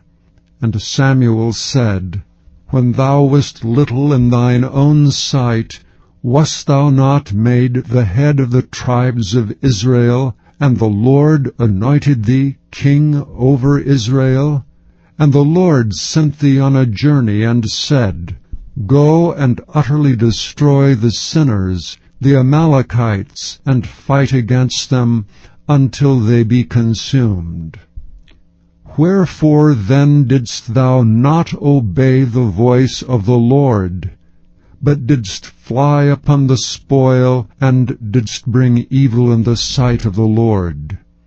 And Saul said unto Samuel, Yea, I have obeyed the voice of the Lord, and have gone the way which the Lord sent me, and have brought Agag the king of Amalek, and have utterly destroyed the Amalekites. But the people took of the spoil, sheep and oxen, the chief of the things which should have been utterly destroyed, to sacrifice unto the Lord thy God in Gilgal. And Samuel said, Hath the Lord as great delight in burnt offerings and sacrifices as in obeying the voice of the Lord? Behold, to obey is better than sacrifice, and to hearken than the fat of rams. For rebellion is as the sin of witchcraft, and stubbornness is as iniquity and idolatry. Because thou hast rejected the word of the Lord, he hath also rejected thee from being king. And Saul said unto Samuel, I have sinned, for I have transgressed the commandment of the Lord, and thy words, because I feared the people and obeyed their voice. Now therefore I pray thee, pardon my sin, and turn again with me, that I may worship the Lord. And Samuel said unto Saul, I will not return with thee, for thou hast rejected the word of the Lord, and the Lord hath rejected thee from being king over Israel. And as Samuel turned about to go away, he laid hold upon the skirt of his mantle, and it rent. And Samuel said unto him, The Lord hath rent the kingdom of Israel from thee this day, and hath given it to a neighbor of thine that is better than thou. And also the strength of Israel will not lie nor repent, for he is not a man that he should repent. Then he said, I have sinned, yet honor me now, I pray thee, before the elders of my people, and before Israel, and turn again with me, that I may worship the Lord thy God. So Samuel turned again after Saul, and Saul worshipped the Lord. Then said Samuel, Bring ye hither to me Agag, the king of the Amalekites. And Agag came unto him delicately. And Agag said, Surely the bitterness of death is past. And Samuel said, As thy sword hath made women childless, so shall thy mother be childless among women. And Samuel hewed Agag in pieces before the Lord in Gilgal. Then Samuel went to Ramah, and Saul went up to his house in Gibeah of Saul. And Samuel came no more to see Saul until the day of his death. Nevertheless Samuel mourned for Saul, and the Lord repented that he had made Saul king over Israel. Chapter 16. And the Lord said unto Samuel, How long wilt thou mourn for Saul, seeing I have rejected him from reigning over Israel? Fill thine horn with oil, and go. I will send thee to Jesse the Bethlehemite, for I have provided me a king among his sons. And Samuel said, How can I go? If Saul hear it, he will kill me. And the Lord said, Take an heifer with thee, and say, I am come to sacrifice to the Lord. And call Jesse to the sacrifice, and I will show thee what thou shalt do. and thou shalt anoint unto me him whom I name unto thee. And Samuel did that which the Lord spake, and came to Bethlehem. And the elders of the town trembled at his coming, and said, Comest thou peaceably? And he said, Peaceably. I am come to sacrifice unto the Lord. Sanctify yourselves, and come with me to the sacrifice. And he sanctified Jesse and his sons, and called them to the sacrifice. And it came to pass, when they were come, that he looked on Eliab, and said, Surely the Lord's anointed is before him. But the Lord said unto Samuel, Look not on his countenance, or on the height of his stature, because I have refused him. For the Lord seeth not as man seeth. For man looketh on the outward appearance, but the Lord looketh on the heart. Then Jesse called Abinadab, and made him pass before Samuel.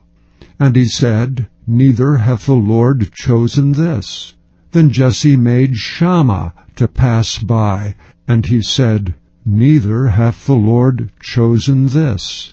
Again Jesse made 7 of his sons to pass before Samuel, and Samuel said unto Jesse, The Lord hath not chosen these. And Samuel said unto Jesse, Are here all thy children?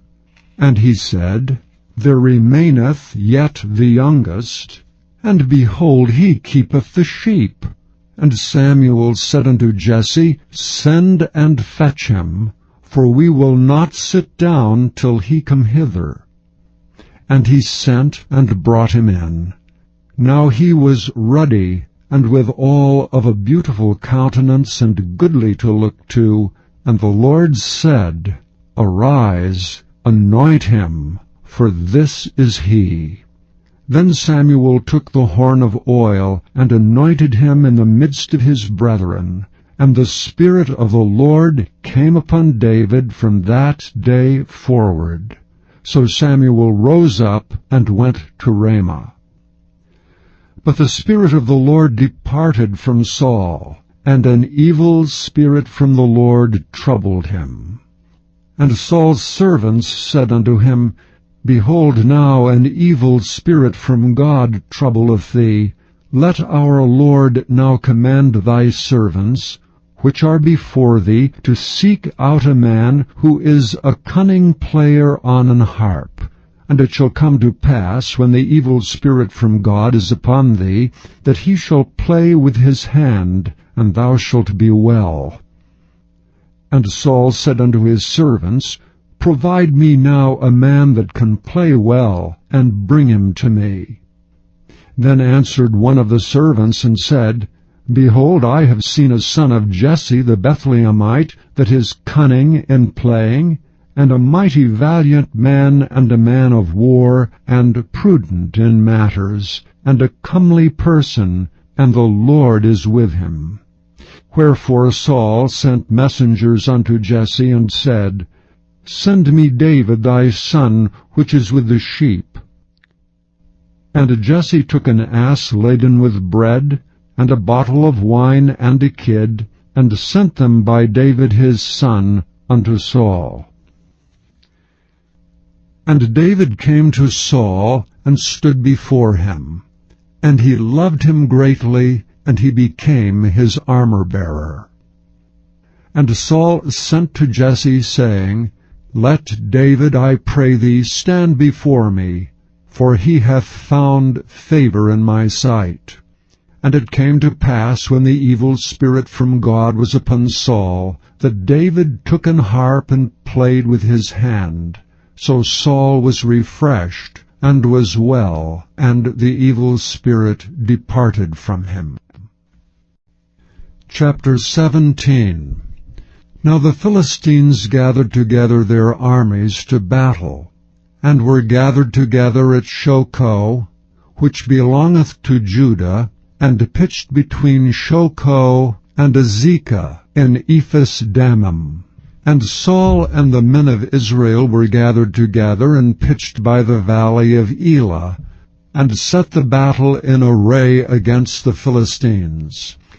And the Philistines stood on a mountain on the one side, and Israel stood on a mountain on the other side, and there was a valley between them. And there went out a champion out of the camp of the Philistines, named Goliath of Gath, whose height was 6 cubits and a span.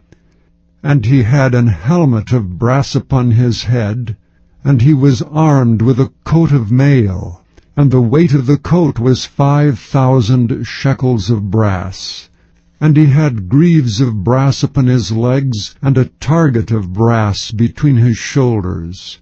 And the staff of his spear was like a weaver's beam, and his spear's head weighed 600 shekels of iron, and one bearing a shield went before him. And he stood and cried unto the armies of Israel, and said unto them, Why are ye come out to set your battle in array? Am not I a Philistine, and ye servants to Saul? Choose you a man for you, and let him come down to me.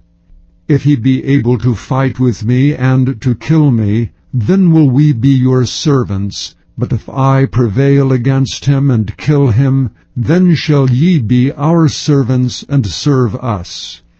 And the Philistines said, I defy the armies of Israel this day. Give me a man, that we may fight together. When Saul and all Israel heard those words of the Philistine, they were dismayed and greatly afraid. Now David was the son of that Ephrathite of Bethlehem, Judah, whose name was Jesse. And he had 8 sons, and the man went among men for an old man in the days of Saul. And the 3 eldest sons of Jesse went and followed Saul to the battle. And the names of his 3 sons that went to the battle were Eliab the firstborn, and next unto him Abinadab, and the third Shammah. And David was the youngest, and the 3 eldest followed Saul. But David went and returned from Saul to feed his father's sheep at Bethlehem. And the Philistine drew near morning and evening, and presented himself 40 days. And Jesse said unto David his son, Take now for thy brethren an ephah of this parched corn, and these 10 loaves, and run to the camp to thy brethren. And carry these 10 cheeses unto the captain of their 1,000, and look how thy brethren fare, and take their pledge. Now Saul and they, and all the men of Israel, were in the valley of Elah fighting with the Philistines. And David rose up early in the morning, and left the sheep with a keeper, and took and went as Jesse had commanded him. And he came to the trench as the host was going forth to the fight, and shouted for the battle. For Israel and the Philistines had put the battle in array, army against army. And David left his carriage in the hand of the keeper of the carriage, and ran into the army, and came, and saluted his brethren. And as he talked with them, behold, there came up the champion, the Philistine of Gath, Goliath by name, out of the armies of the Philistines, and spake according to the same words. And David heard them. And all the men of Israel, when they saw the man, fled from him, and were sore afraid. And the men of Israel said, Have ye seen this man that is come up? Surely to defy Israel is he come up. And it shall be that the man who killeth him, the king will enrich him with great riches, and will give him his daughter, and make his father's house free in Israel. And David spake to the men that stood by him, saying, What shall be done to the man that killeth this Philistine, and taketh away the reproach from Israel? For who is this uncircumcised Philistine, that he should defy the armies of the living God? And the people answered him after this manner, saying, So shall it be done to the man that killeth him. And Eliab his eldest brother heard when he spake unto the men. And Eliab's anger was kindled against David, and he said, Why camest thou down hither? And with whom hast thou left those few sheep in the wilderness? I know thy pride and the naughtiness of thine heart, for thou art come down that thou mightest see the battle. And David said, What have I now done? Is there not a cause? And he turned from him toward another, and spake after the same manner. And the people answered him again after the former manner. And when the words were heard which David spake, they rehearsed them before Saul, and he sent for him. And David said to Saul, Let no man's heart fail because of him. Thy servant will go and fight with this Philistine. And Saul said to David, Thou art not able to go against this Philistine to fight with him, for thou art but a youth, and he is a man of war from his youth. And David said unto Saul, Thy servant kept his father's sheep, and there came a lion and a bear, and took a lamb out of the flock.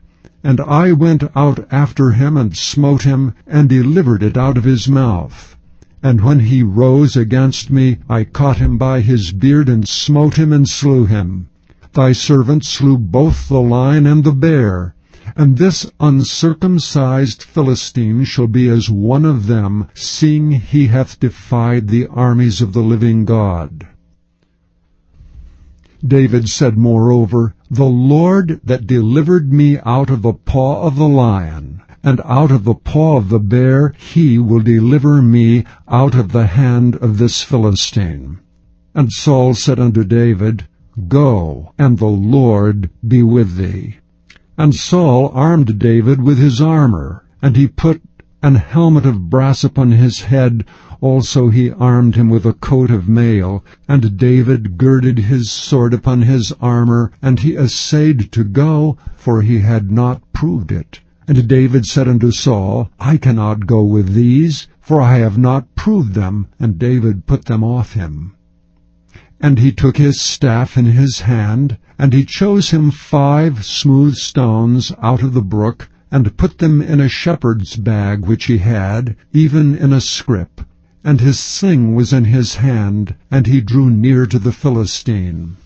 And the Philistine came on, and drew near unto David, and the man that bare the shield went before him. And when the Philistine looked about and saw David, he disdained him, for he was but a youth, and ruddy, and of a fair countenance. And the Philistine said unto David, Am I a dog, that thou comest to me with staves? And the Philistine cursed David by his gods. And the Philistine said to David, Come to me, and I will give thy flesh unto the fowls of the air, and to the beasts of the field. Then said David to the Philistine, Thou comest to me with a sword, and with a spear, and with a shield. But I come to thee with the name of the Lord of hosts, the God of the armies of Israel, whom thou hast defied. This day will the Lord deliver thee into mine hand, and I will smite thee, and take thine head from thee, and I will give the carcasses of the host of the Philistines this day unto the fowls of the air, and to the wild beasts of the earth, that all the earth may know that there is a God in Israel. And all this assembly shall know that the Lord saveth not with sword and spear, for the battle is the Lord's, and he will give you into our hands. And it came to pass, when the Philistine arose and came and drew nigh to meet David, that David hasted and ran toward the army to meet the Philistine. And David put his hand in his bag, and took thence a stone, and slang it, and smote the Philistine in his forehead, that the stone sunk into his forehead, and he fell upon his face to the earth. So David prevailed over the Philistine with a sling and with a stone, and smote the Philistine, and slew him. but there was no sword in the hand of David. Therefore David ran, and stood upon the Philistine, and took his sword, and drew it out of the sheath thereof, and slew him, and cut off his head therewith. And when the Philistines saw their champion was dead, they fled. And the men of Israel and of Judah arose and shouted, and pursued the Philistines until thou come to the valley, and to the gates of Ekron. And the wounded of the Philistines fell down by the way to Shaaraim, even unto Gath and unto Ekron. And the children of Israel returned from chasing after the Philistines, and they spoiled their tents. And David took the head of the Philistine, and brought it to Jerusalem, but he put his armor in his tent. And when Saul saw David go forth against the Philistine, he said unto Abner, the captain of the host, Abner, whose son is this youth? And Abner said, As thy soul liveth, O king, I cannot tell.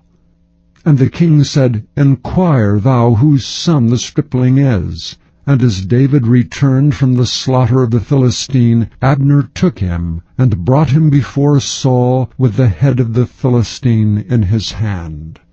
And Saul said to him, Whose son art thou, thou young man? And David answered, I am the son of thy servant Jesse the Bethlehemite.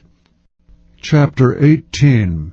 And it came to pass, when he had made an end of speaking unto Saul, that the soul of Jonathan was knit with the soul of David, and Jonathan loved him as his own soul. And Saul took him that day, and would let him go no more home to his father's house. Then Jonathan and David made a covenant, because he loved him as his own soul. And Jonathan stripped himself of the robe that was upon him, and gave it to David, and his garments, even to his sword, and to his bow, and to his girdle. And David went out whithersoever Saul sent him, and behaved himself wisely. And Saul set him over the men of war, and he was accepted in the sight of all the people, and also in the sight of Saul's servants. And it came to pass, as they came, when David was returned from the slaughter of the Philistines, that the women came out of all cities of Israel, singing and dancing, to meet King Saul with tabrets, with joy and with instruments of music. And the women answered one another as they played, and said, Saul hath slain his thousands, and David his 10,000s.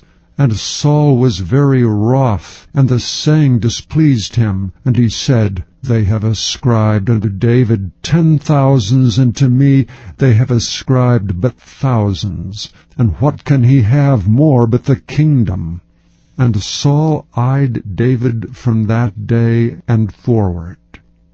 And it came to pass on the morrow, that the evil spirit from God came upon Saul. And he prophesied in the midst of the house, and David played with his hand as at other times, and there was a javelin in Saul's hand. And Saul cast the javelin, for he said, I will smite David even to the wall with it. And David avoided out of his presence twice.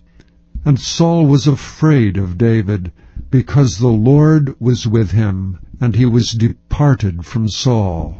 Therefore Saul removed him from him, and made him his captain over 1,000. And he went out and came in before the people. And David behaved himself wisely in all his ways, and the Lord was with him. Wherefore when Saul saw that he behaved himself very wisely, he was afraid of him. But all Israel and Judah loved David, because he went out and came in before them. And Saul said to David, Behold my daughter Merab, her will I give thee to wife, only be thou valiant for me, and fight the Lord's battles. For Saul said, Let not mine hand be upon him, but let the hand of the Philistines be upon him. And David said unto Saul, who am I? And what is my life or my father's family in Israel, that I should be son-in-law to the king? But it came to pass at the time when Merab, Saul's daughter, should have been given to David, that he was given unto Adriel the Maholathite to wife. And Michal, Saul's daughter, loved David, and they told Saul, and the thing pleased him. And Saul said, I will give him her, that she may be a snare to him, and that the hand of the Philistines may be against him.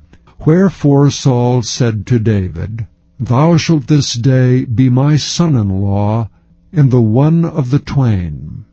And Saul commanded his servants, saying, Commune with David secretly, and say, Behold, the king hath delight in thee, and all his servants love thee. Now therefore be the king's son-in-law. And Saul's servants spake those words in the ears of David. And David said, Seemeth it to you a light thing to be a king's son-in-law, seeing that I am a poor man, and lightly esteemed? And the servants of Saul told him, saying, On this manner spake David. And Saul said, Thus shall ye say to David, The king desireth not any dowry, but 100 foreskins of the Philistines, to be avenged of the king's enemies. But Saul thought to make David fall by the hand of the Philistines. And when his servants told David these words, it pleased David well to be the king's son-in-law, and the days were not expired. Wherefore David arose and went, he and his men, and slew of the Philistines 200 men. And David brought their foreskins, and they gave them in full tale to the king, that he might be the king's son-in-law. And David gave him Michal his daughter to wife. And Saul saw and knew that the Lord was with David, and that Michal, Saul's daughter, loved him. And Saul was yet the more afraid of David, and Saul became David's enemy continually. Then the princes of the Philistines went forth, and it came to pass, after they went forth, that David behaved himself more wisely than all the servants of Saul, so that his name was much set by. Chapter 19. And Saul spake to Jonathan his son, and to his servants, that they should kill David. But Jonathan, Saul's son, delighted much in David. And Jonathan told David, saying, Saul my father seeketh to kill thee. Now therefore I pray thee, take heed to thyself until the morning, and abide in a secret place, and hide thyself. And I will go out and stand beside my father in the field where thou art, and I will commune with my father of thee, and what I see, that I will tell thee. And Jonathan spake good of David unto Saul his father, and said unto him, Let not the king sin against his servant, against David, because he hath not sinned against thee, and because his works have been to thee-ward very good.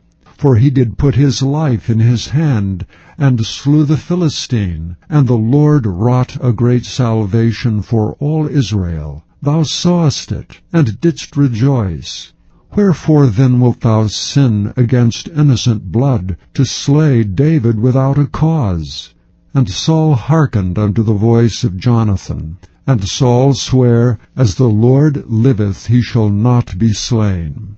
And Jonathan called David, and Jonathan showed him all those things. And Jonathan brought David to Saul, and he was in his presence as in times past. And there was war again. And David went out and fought with the Philistines, and slew them with a great slaughter, and they fled from him. And the evil spirit from the Lord was upon Saul, as he sat in his house with his javelin in his hand, and David played with his hand. And Saul sought to smite David even to the wall with a javelin, but he slipped away out of Saul's presence, and he smote the javelin into the wall. And David fled and escaped that night. Saul also sent messengers unto David's house to watch him, and to slay him in the morning. And Michal David's wife told him, saying, If thou save not thy life tonight, tomorrow thou shalt be slain. So Michal let David down through a window, and he went and fled and escaped. And Michal took an image, and laid it in the bed, and put a pillow of goat's hair for his bolster, and covered it with a cloth. And when Saul sent messengers to take David, she said, He is sick. And Saul sent the messengers again to see David, saying, Bring him up to me in the bed, that I may slay him. And when the messengers were come in, behold, there was an image in the bed, with a pillow of goat's hair for his bolster. And Saul said unto Michal, Why hast thou deceived me so, and sent away mine enemy, that he is escaped? And Michal answered Saul, He said unto me, Let me go, why should I kill thee? So David fled and escaped, and came to Samuel to Ramah, and told him all that Saul had done to him. And he and Samuel went and dwelt in Naioth. And it was told Saul, saying, Behold, David is at Naioth in Ramah. And Saul sent messengers to take David. And when they saw the company of the prophets prophesying, and Samuel standing as appointed over them, the Spirit of God was upon the messengers of Saul, and they also prophesied. And when it was told Saul, he sent other messengers, and they prophesied likewise. And Saul sent messengers again the third time, and they prophesied also. Then went he also to Ramah, and came to a great well that is in Seku. And he asked and said, Where are Samuel and David? And one said, Behold, they be at Naioth in Ramah. And he went thither to Naioth and Ramah, and the Spirit of God was upon him also. And he went on and prophesied until he came to Naioth in Ramah. And he stripped off his clothes also, and prophesied before Samuel in like manner, and lay down naked all that day and all that night. Wherefore they say, Is Saul also among the prophets? Chapter 20. And David fled from Naioth and Ramah, and came and said before Jonathan, What have I done? What is mine iniquity, and what is my sin before thy father, that he seeketh my life? And he said unto him, God forbid, thou shalt not die. Behold, my father will do nothing either great or small, but that he will show it me. And why should my father hide this thing from me? It is not so. And David sware moreover, and said, Thy father certainly knoweth that I have found grace in thine eyes. And he saith, Let not Jonathan know this, lest he be grieved. But truly as the Lord liveth, and as thy soul liveth, there is but a step between me and death. Then said Jonathan unto David, Whatsoever thy soul desireth, I will even do it for thee. And David said unto Jonathan, Behold, tomorrow is the new moon, and I should not fail to sit with the king at meat.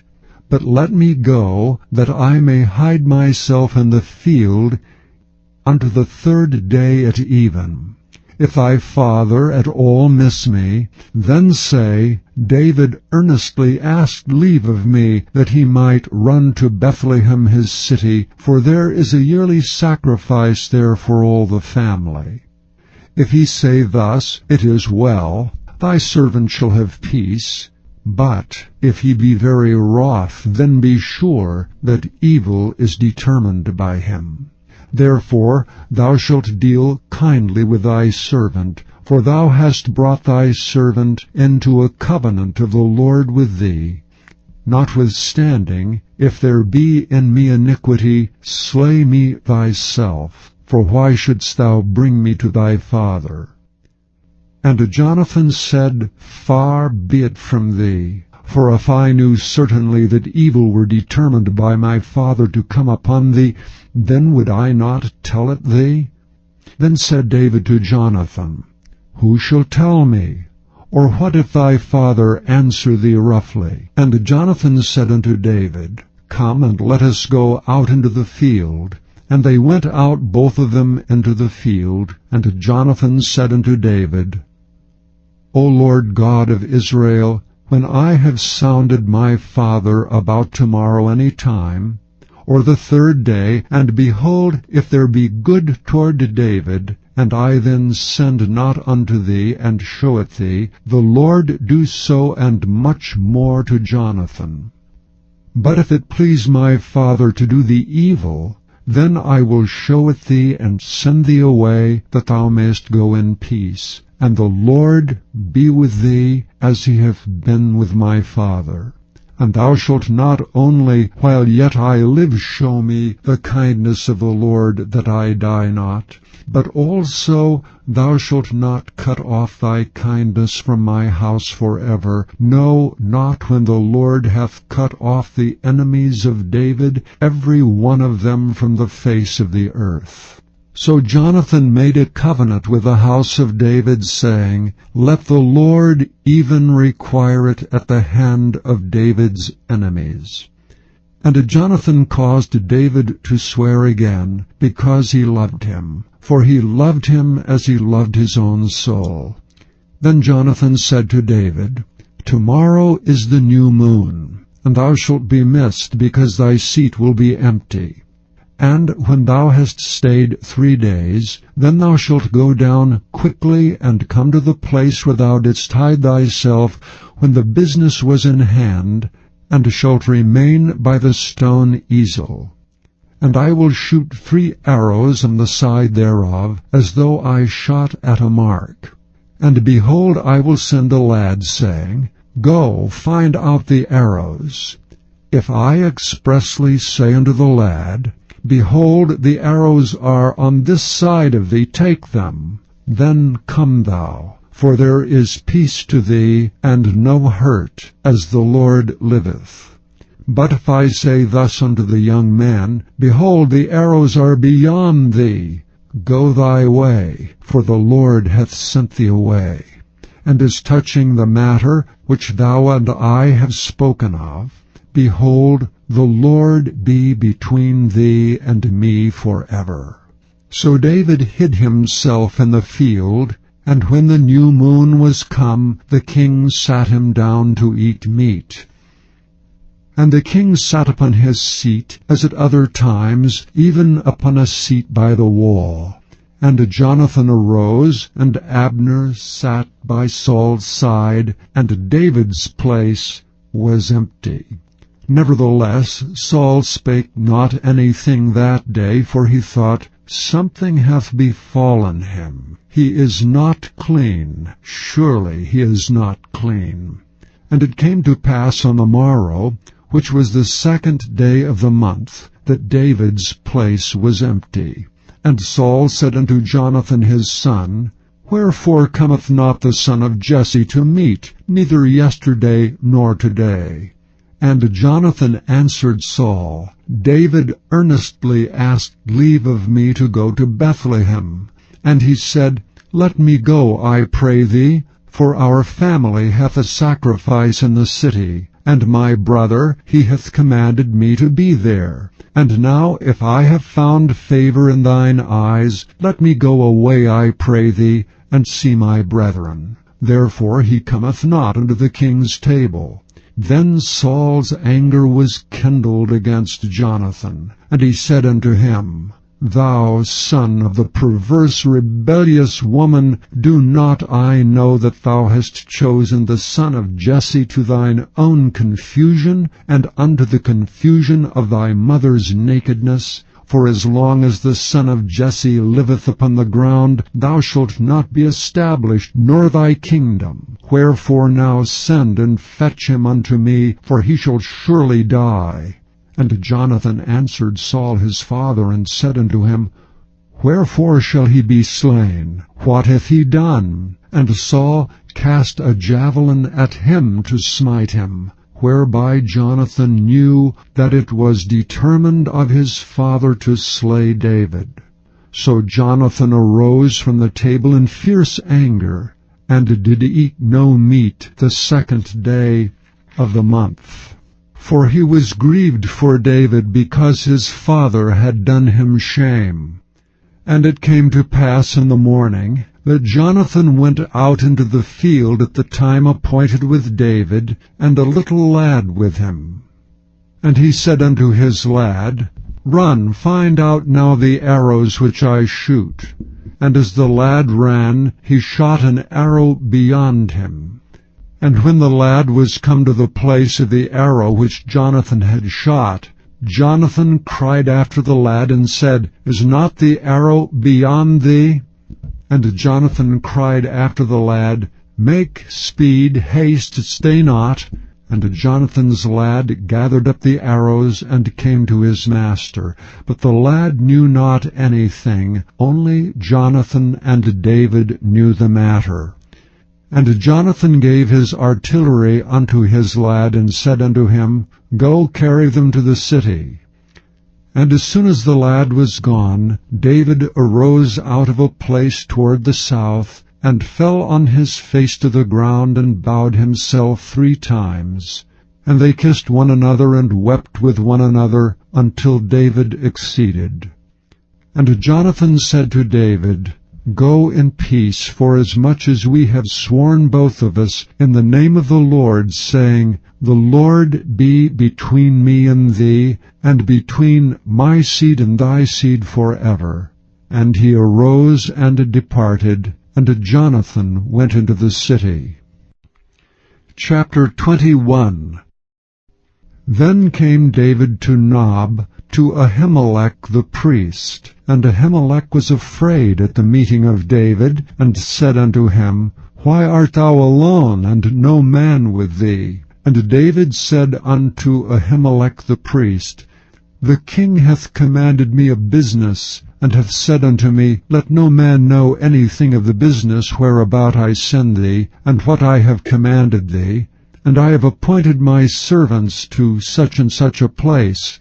Now therefore, what is under thine hand? Give me 5 loaves of bread in mine hand, and what there is present.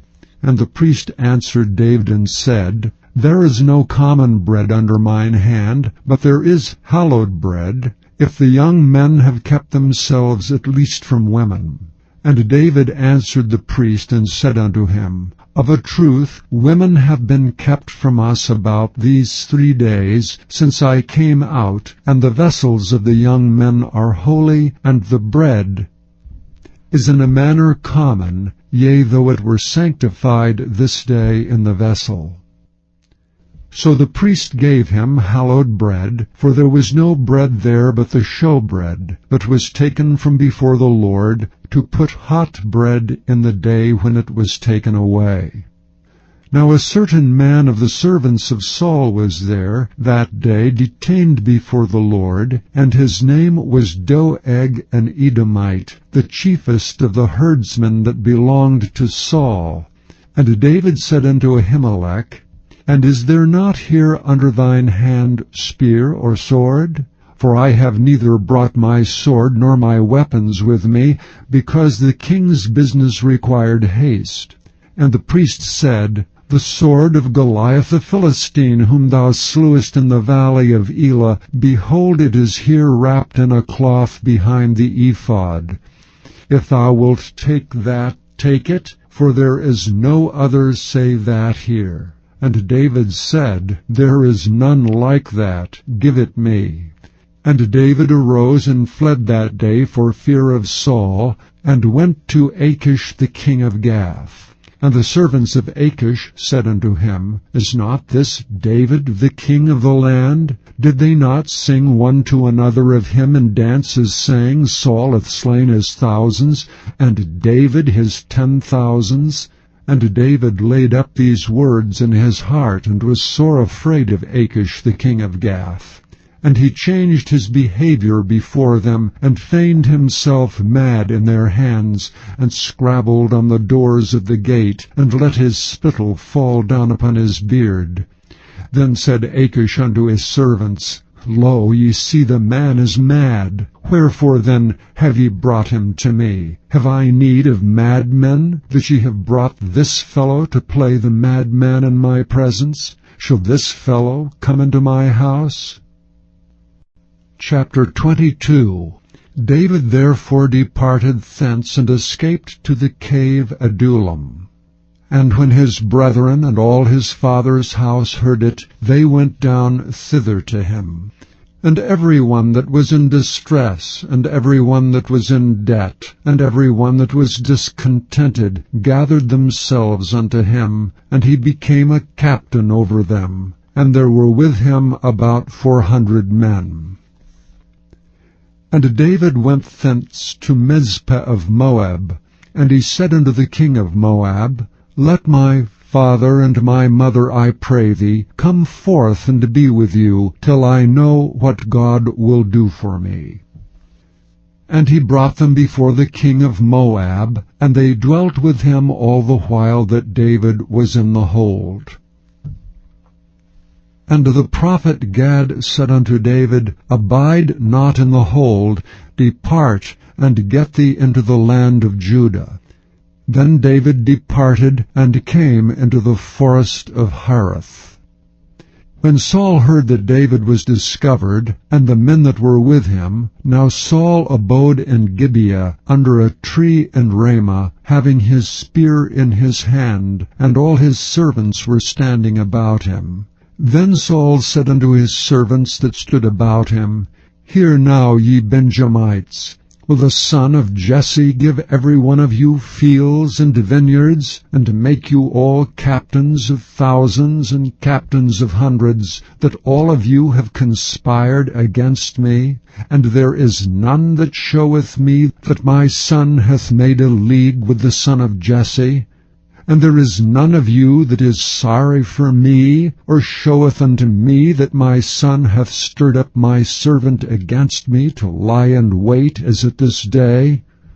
Then answered Doeg the Edomite, which was set over the servants of Saul, and said, I saw the son of Jesse coming to Nob, to Ahimelech the son of Ahitub. And he inquired the Lord for him, and gave him victuals, and gave him the sword of Goliath the Philistine. Then the king sent to call Ahimelech the priest, the son of Ahitub, and all his father's house, the priests that were in Nob. And they came all of them to the king. And Saul said, Hear now, thou son of Ahitub.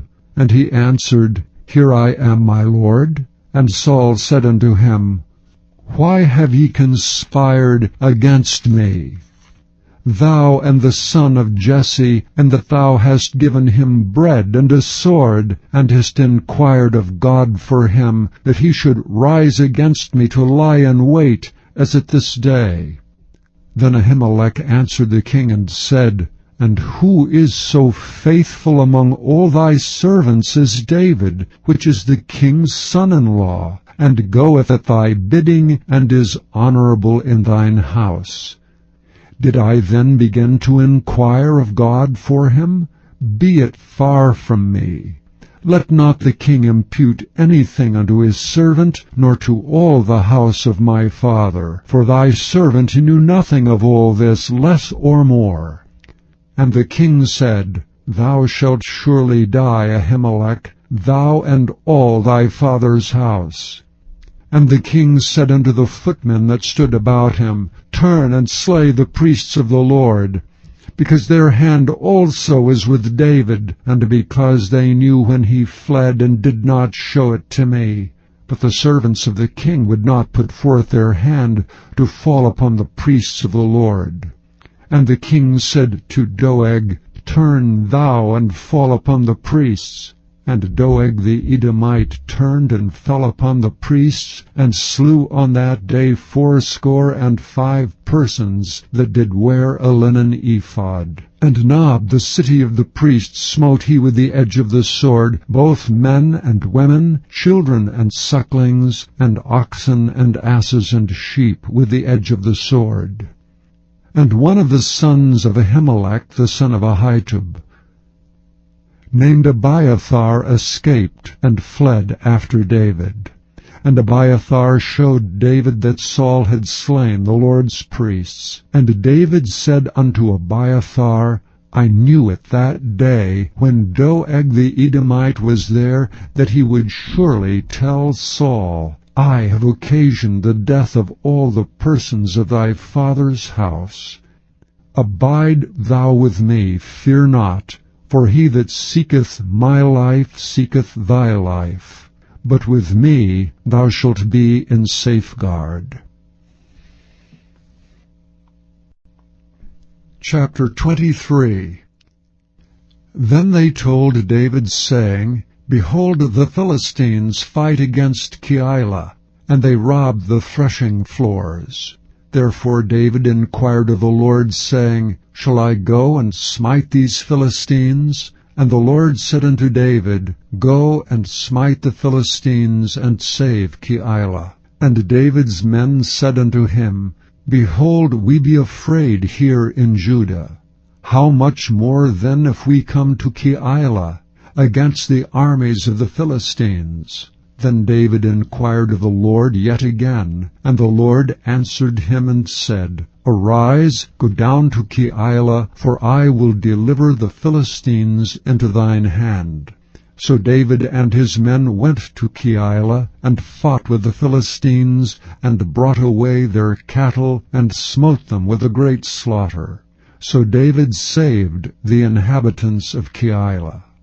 And it came to pass, when Abiathar the son of Ahimelech fled to David, to Keilah, that he came down with an ephod in his hand. And it was told Saul that David was come to Keilah. And Saul said, God hath delivered him into mine hand, for he is shut in by entering into a town that hath gates and bars. And Saul called all the people together to war, to go down to Keilah, to besiege David and his men. And David knew that Saul secretly practiced mischief against him. And he said to Abiathar the priest, Bring hither the ephod. Then said David, O Lord God of Israel, thy servant hath certainly heard that Saul seeketh to come to Keilah to destroy the city for my sake. Will the men of Keilah deliver me up into his hand? Will Saul come down as thy servant hath heard? O Lord God of Israel, I beseech thee, tell thy servant. And the Lord said, He will come down. Then said David, Will the men of Keilah deliver me and my men into the hand of Saul? And the Lord said, They will deliver thee up. Then David and his men, which were about 600, arose and departed out of Keilah, and went whithersoever they could go. And it was told Saul that David was escaped from Keilah, and he forbare to go forth. And David abode in the wilderness and strongholds, and remained in a mountain in the wilderness of Ziph. And Saul sought him every day, but God delivered him not into his hand. And David saw that Saul was come out to seek his life, and David was in the wilderness of Ziph in a wood. And Jonathan, Saul's son, arose and went to David into the wood, and strengthened his hand in God. And he said unto him, Fear not, for the hand of Saul my father shall not find thee, and thou shalt be king over Israel, and I shall be next unto thee, and that also Saul my father knoweth. And they two made a covenant before the Lord, and David abode in the wood, and Jonathan went to his house. Then came up the Ziphites to Saul to Gibeah, saying, Doth not David hide himself with us in strongholds, in the wood, in the hill of Hachilah, which is on the south of Jeshimon? Now therefore, O king, come down according to all the desire of thy soul to come down, and our part shall be to deliver him into the king's hand. And Saul said, Blessed be ye of the Lord, for ye have compassion on me. Go, I pray you, prepare yet, and know and see his place where his haunt is, and who hath seen him there? For it is told me that he dealeth very subtly. See therefore, and take knowledge of all the lurking places where he hideth himself, and come ye again to me with the certainty, and I will go with you. And it shall come to pass, if he be in the land, that I will search him out throughout all the thousands of Judah. And they arose and went to Ziph before Saul. But David and his men were in the wilderness of Maon, in the plain on the south of Jeshimon. Saul also and his men went to seek him, and they told David, wherefore he came down into a rock, and abode in the wilderness of Maon. And when Saul heard that, he pursued after David in the wilderness of Maon. And Saul went on this side of the mountain, and David and his men on that side of the mountain. And David made haste to get away for fear of Saul. For Saul and his men compassed David and his men round about to take them. But there came a messenger unto Saul, saying, Haste thee and come, for the Philistines have invaded the land. Wherefore Saul returned from pursuing after David, and went against the Philistines. Therefore they called that place Selahem Melekoth. And David went up from thence, and dwelt in the strongholds at Engedi. Chapter 24. And it came to pass, when Saul was returned from following the Philistines, that it was told him, saying, Behold, David is in the wilderness of Engedi. Then Saul took 3,000 chosen men out of all Israel, and went to seek David and his men upon the rocks of the wild goats. And he came to the sheepcotes by the way, where was a cave. And Saul went in to cover his feet, and David and his men remained in the sides of the cave. And the men of David said unto him, Behold, the day of which the Lord said unto thee, Behold, I will deliver thine enemy into thine hand, that thou mayest do to him as it shall seem good unto thee. Then David arose and cut off the skirt of Saul's robe privily. And it came to pass afterward that David's heart smote him, because he had cut off Saul's skirt. And he said unto his men, The Lord forbid that I should do this thing unto my master, the Lord's anointed, to stretch forth mine hand against him, seeing he is the anointed of the Lord. So David stayed his servants with these words, and suffered them not to rise against Saul. But Saul rose up out of the cave, and went on his way. David also arose afterward, and went out of the cave, and cried after Saul, saying, My Lord the king. And when Saul looked behind him, David stooped with his face to the earth, and bowed himself. And David said to Saul, Wherefore hearest thou men's words, saying, Behold, David seeketh thy hurt? Behold, this day thine eyes have seen how that the Lord had delivered thee today into mine hand in the cave, and some bade me kill thee, but mine eye spared thee. And I said, I will not put forth mine hand against my Lord, for he is the Lord's anointed. Moreover, my father, see, yea, see the skirt of thy robe in my hand. For in that I cut off the skirt of thy robe, and killed thee not, know thou and see that there is neither evil nor transgression in mine hand, and I have not sinned against thee. yet thou huntest my soul to take it. The Lord judge between me and thee, and the Lord avenge me of thee, but mine hand shall not be upon thee. As saith the proverb of the ancients, wickedness proceedeth from the wicked, but mine hand shall not be upon thee. After whom is the King of Israel come out? After whom dost thou pursue? After a dead dog, after a flea. The Lord therefore be judge, and judge between me and thee, and see and plead my cause, and deliver me out of thine hand.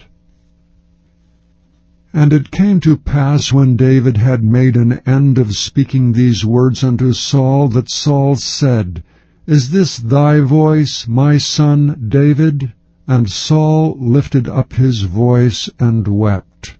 And he said to David, Thou art more righteous than I, for thou hast rewarded me good, whereas I have rewarded thee evil. And thou hast showed this day how that thou hast dealt well with me, forasmuch as when the Lord had delivered me into thine hand, thou killedst me not. For if a man find his enemy, will he let him go well away? Wherefore the Lord reward thee good, for that thou hast done unto me this day. For now, behold, I know well that thou shalt surely be king, and that the kingdom of Israel shall be established in thine hand. Swear now therefore unto me by the Lord, that thou wilt not cut off my seed after me, and that thou wilt not destroy my name out of my father's house.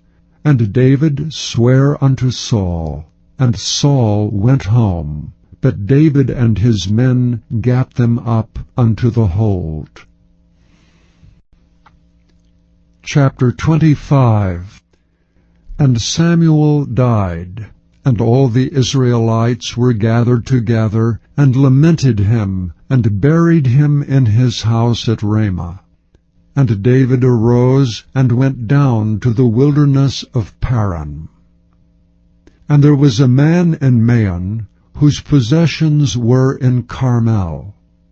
And the man was very great, and he had 3,000 sheep and 1,000 goats, and he was shearing his sheep in Carmel. Now the name of the man was Nabal, and the name of his wife Abigail. And she was a woman of good understanding, and of a beautiful countenance. But the man was churlish and evil in his doings, and he was of the house of Caleb. And David heard in the wilderness that Nabal did shear his sheep. And David sent out 10 young men. And David said unto the young men, Get you up to Carmel, and go to Nabal, and greet him in my name. And thus shall ye say to him that liveth in prosperity, Peace be both to thee, and peace be to thine house, and peace be unto all that thou hast.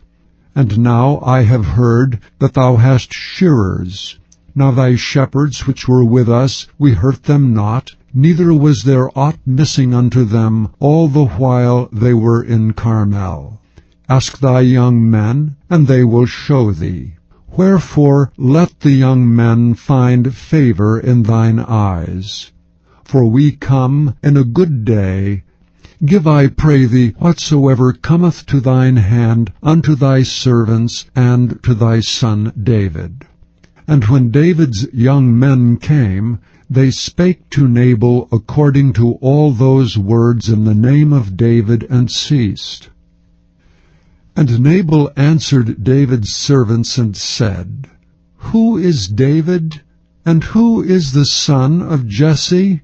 There be many servants nowadays that break away, every man from his master. Shall I then take my bread and my water and my flesh that I have killed from my shearers, and give it unto men whom I know not whence they be? So David's young men turned their way, and went again, and came, and told him all those sayings. And David said unto his men, Gird ye on every man his sword. And they girded on every man his sword, and David also girded on his sword. And there went up after David about 400 men, and 200 abode by the stuff. But one of the young men told Abigail, Nabal's wife, saying, Behold, David sent messengers out of the wilderness to salute our master, and he railed on them. But the men were very good unto us, and we were not hurt, neither missed we anything, as long as we were conversant with them when we were in the fields. They were a wall unto us both by night and day, all the while we were with them keeping the sheep. Now therefore know and consider what thou wilt do, for evil is determined against our master and against all his household. For he is such a son of Belial that a man cannot speak to him. Then Abigail made haste, and took 200 loaves, and 2 bottles of wine, and 5 sheep ready dressed, and 5 measures of parched corn, and 100 clusters of raisins, and 200 cakes of figs, and laid them on asses. And she said unto her servants, Go on before me, behold, I come after you. But she told not her husband Nabal. And it was so, as she rode on the ass, that she came down by the covert of the hill, and behold, David and his men came down against her, and she met them. Now David had said, Surely in vain have I kept all that this fellow hath in the wilderness, so that nothing was missed of all that pertained unto him, and he hath requited me evil for good. So and more also do God unto the enemies of David, if I leave of all that pertain to him by the morning light any that pisseth against the wall. And when Abigail saw David, she hasted and lighted off the ass, and fell before David on her face, and bowed herself to the ground, and fell at his feet, and said, Upon me, my lord, upon me let this iniquity be, and let thine handmaid, I pray thee, speak in thine audience, and hear the words of thine handmaid. Let not my lord, I pray thee, regard this man of Belial, even Nabal, for as his name is, so is he. Nabal is his name, and folly is with him. But I thine handmaid saw not the young men of my lord, whom thou didst send. Now therefore, my lord, as the Lord liveth, and as thy soul liveth, seeing the Lord hath withholden thee from coming to shed blood, and from avenging thyself with thine own hand, now let thine enemies, and they that seek evil to my lord, be as Nabal. And now this blessing which thine handmaid hath brought unto my lord, let it even be given unto the young men that follow my lord. I pray thee, forgive the trespass of thine handmaid, for the Lord will surely make my lord a sure house, because my lord fighteth the battles of the Lord, and evil hath not been found in thee all thy days. Yet a man is risen to pursue thee, and to seek thy soul. But the soul of my Lord shall be bound in the bundle of life with the Lord thy God. And the souls of thine enemies, them shall he sling out, as out of the middle of a sling. And it shall come to pass, when the Lord shall have done to my Lord according to all the good that he hath spoken concerning thee, and shall have appointed thee ruler over Israel, that this shall be no grief unto thee, nor offense of heart unto my Lord, either that thou hast shed blood causeless, or that my Lord hath avenged himself. But when the Lord shall have dealt well with my Lord, then remember thine handmaid. And David said to Abigail, Blessed be the Lord God of Israel, which sent thee this day to meet me. And blessed be thy advice, and blessed be thou which hast kept me this day from coming to shed blood, and from avenging myself with mine own hand. For in very deed as the Lord God of Israel liveth, which hath kept me back from hurting thee, except thou hadst hasted and come to meet me, surely there had not been left unto Nabal by the morning light any that pisseth against the wall. So David received of her hand that which she had brought him, and said unto her, Go up in peace to thine house. See, I have hearkened to thy voice, and have accepted thy person. And Abigail came to Nabal, and behold, he held a feast in his house, like the feast of a king. And Nabal's heart was merry within him, for he was very drunken. Wherefore she told him nothing, less or more, until the morning light. But it came to pass in the morning, when the wine was gone out of Nabal, and his wife had told him these things, that his heart died within him, and he became as a stone. And it came to pass about 10 days after, that the Lord smote Nabal, that he died. And when David heard that Nabal was dead, he said, Blessed be the Lord, that hath pleaded the cause of my reproach from the hand of Nabal, and hath kept his servant from evil. For the Lord hath returned the wickedness of Nabal upon his own head. And David sent and communed with Abigail, to take her to him to wife.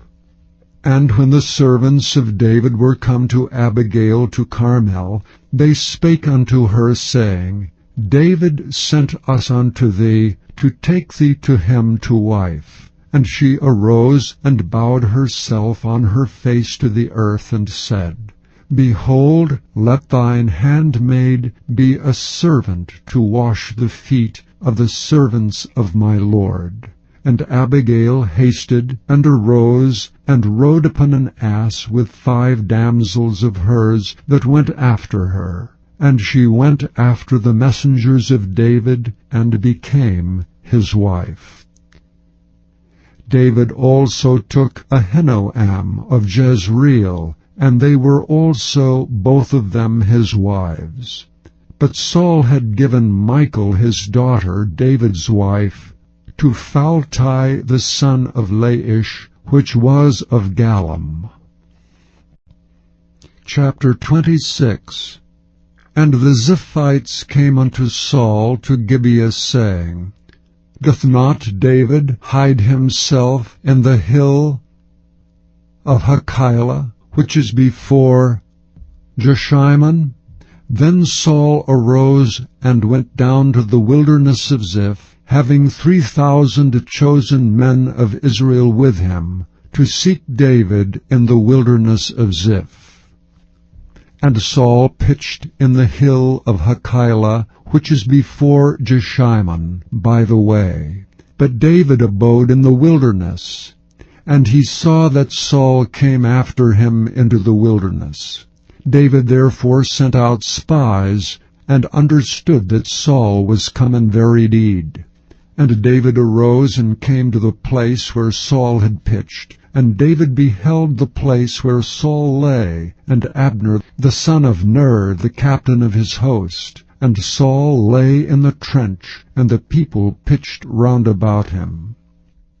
Then answered David and said to Ahimelech the Hittite, and to Abishai the son of Zeruiah, brother to Joab, saying, Who will go down with me to Saul to the camp?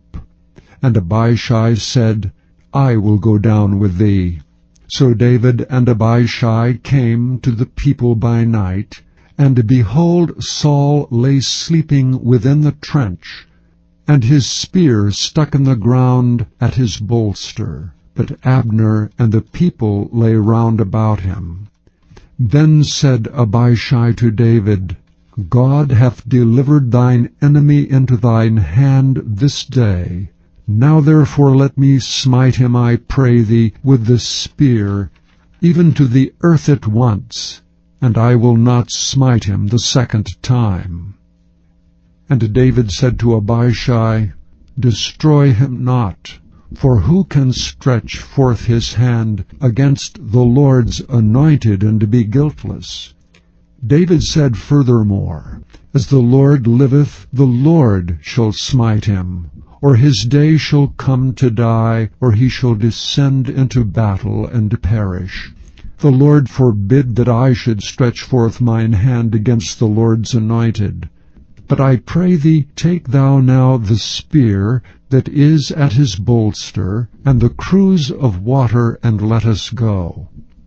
So David took the spear and the cruse of water from Saul's bolster, and they gat them away, and no man saw it, nor knew it, neither awakened, for they were all asleep, because a deep sleep from the Lord was fallen upon them. Then David went over to the other side, and stood on the top of an hill afar off, a great space being between them. And David cried to the people, and to Abner the son of Ner, saying, Answerest thou not, Abner? Then Abner answered and said, Who art thou that criest to the king? And David said to Abner, Art thou not a valiant man? And who is like thee in Israel? Wherefore then hast thou not kept thy lord the king? For there came out one of the people in to destroy the king thy lord. This thing is not good that thou hast done. As the Lord liveth, ye are worthy to die, because ye have not kept your master the Lord's anointed. And now see where the king's spear is, and the cruse of water that was at his bolster. And Saul knew David's voice, and said, Is this thy voice, my son David? And David said, It is my voice, my lord, O king. And he said, Wherefore doth my lord thus pursue after his servant? For what have I done, or what evil is in mine hand? Now therefore I pray thee, let my lord the king hear the words of his servant. If the Lord have stirred thee up against me, let him accept an offering. But if they be the children of men, cursed be they before the Lord. For they have driven me out this day from abiding in the inheritance of the Lord, saying, Go, serve other gods. Now therefore let not my blood fall to the earth before the face of the Lord. For the king of Israel is come out to seek a flea, as when one doth hunt a partridge in the mountains. Then said Saul, I have sinned. Return, my son David, for I will no more do thee harm, because my soul was precious in thine eyes this day. Behold, I have played the fool, and have erred exceedingly. And David answered and said, Behold the king's spear, and let one of the young men come over and fetch it. The Lord render to every man his righteousness and his faithfulness. For the Lord delivered thee into my hand today, but I would not stretch forth mine hand against the Lord's anointed. And behold, as thy life was much set by this day in mine eyes, so let my life be much set by in the eyes of the Lord. And let him deliver me out of all tribulation. Then Saul said to David, Blessed be thou, my son David. Thou shalt both do great things, and also shalt still prevail. So David went on his way, and Saul returned to his place. Chapter 27. And David said in his heart, I shall now perish one day by the hand of Saul. There is nothing better for me than that I should speedily escape into the land of the Philistines, and Saul shall despair of me to seek me any more in the coast of Israel. So shall I escape out of his hand. And David arose, and he passed over with 600 men that were with him, unto Achish the son of Maoch, king of Gath. And David dwelt with Achish at Gath, he and his men, every man with his household, even David with his 2 wives, Ahinoam the Jezreelitess, and Abigail the Carmelitess, Nabal's wife. And it was told Saul that David was fled to Gath, and he sought no more again for him. And David said unto Achish, If I have now found grace in thine eyes, let them give me a place in some town in the country, that I may dwell there. For why should thy servant dwell in the royal city with thee? Then Achish gave him Ziklag that day, wherefore Ziklag pertaineth unto the kings of Judah unto this day. And the time that David dwelt in the country of the Philistines was a full year and 4 months. And David and his men went up and invaded the Geshurites, and the Gezrites, and the Amalekites. For these nations were of old the inhabitants of the land, as thou goest to Shur, even unto the land of Egypt. And David smote the land, and left neither man nor woman alive, and took away the sheep, and the oxen, and the asses, and the camels, and apparel, and returned, and came to Achish. And Achish said, Whither have ye made a road today? And David said, Against the south of Judah, and against the south of the Jerahmeelites, and against the south of the Kenites. And David saved neither man nor woman alive, to bring tidings to Gath, saying, Lest they should tell on us, saying, So did David, and so will be his manner all the while he dwelleth in the country of the Philistines. And Achish believed David, saying, He hath made his people Israel utterly to abhor him. Therefore he shall be my servant forever. Chapter 28. And it came to pass in those days that the Philistines gathered their armies together for warfare to fight with Israel. And Achish said unto David, Know thou assuredly that thou shalt go out with me to battle, thou and thy men. And David said to Achish, Surely thou shalt know what thy servant can do. And Achish said to David, Therefore will I make thee keeper of mine head forever. Now Samuel was dead, and all Israel had lamented him, and buried him in Ramah, even in his own city. And Saul had put away those that had familiar spirits, and the wizards out of the land. And the Philistines gathered themselves together, and came and pitched in Shunem. And Saul gathered all Israel together, and they pitched in Gilboa.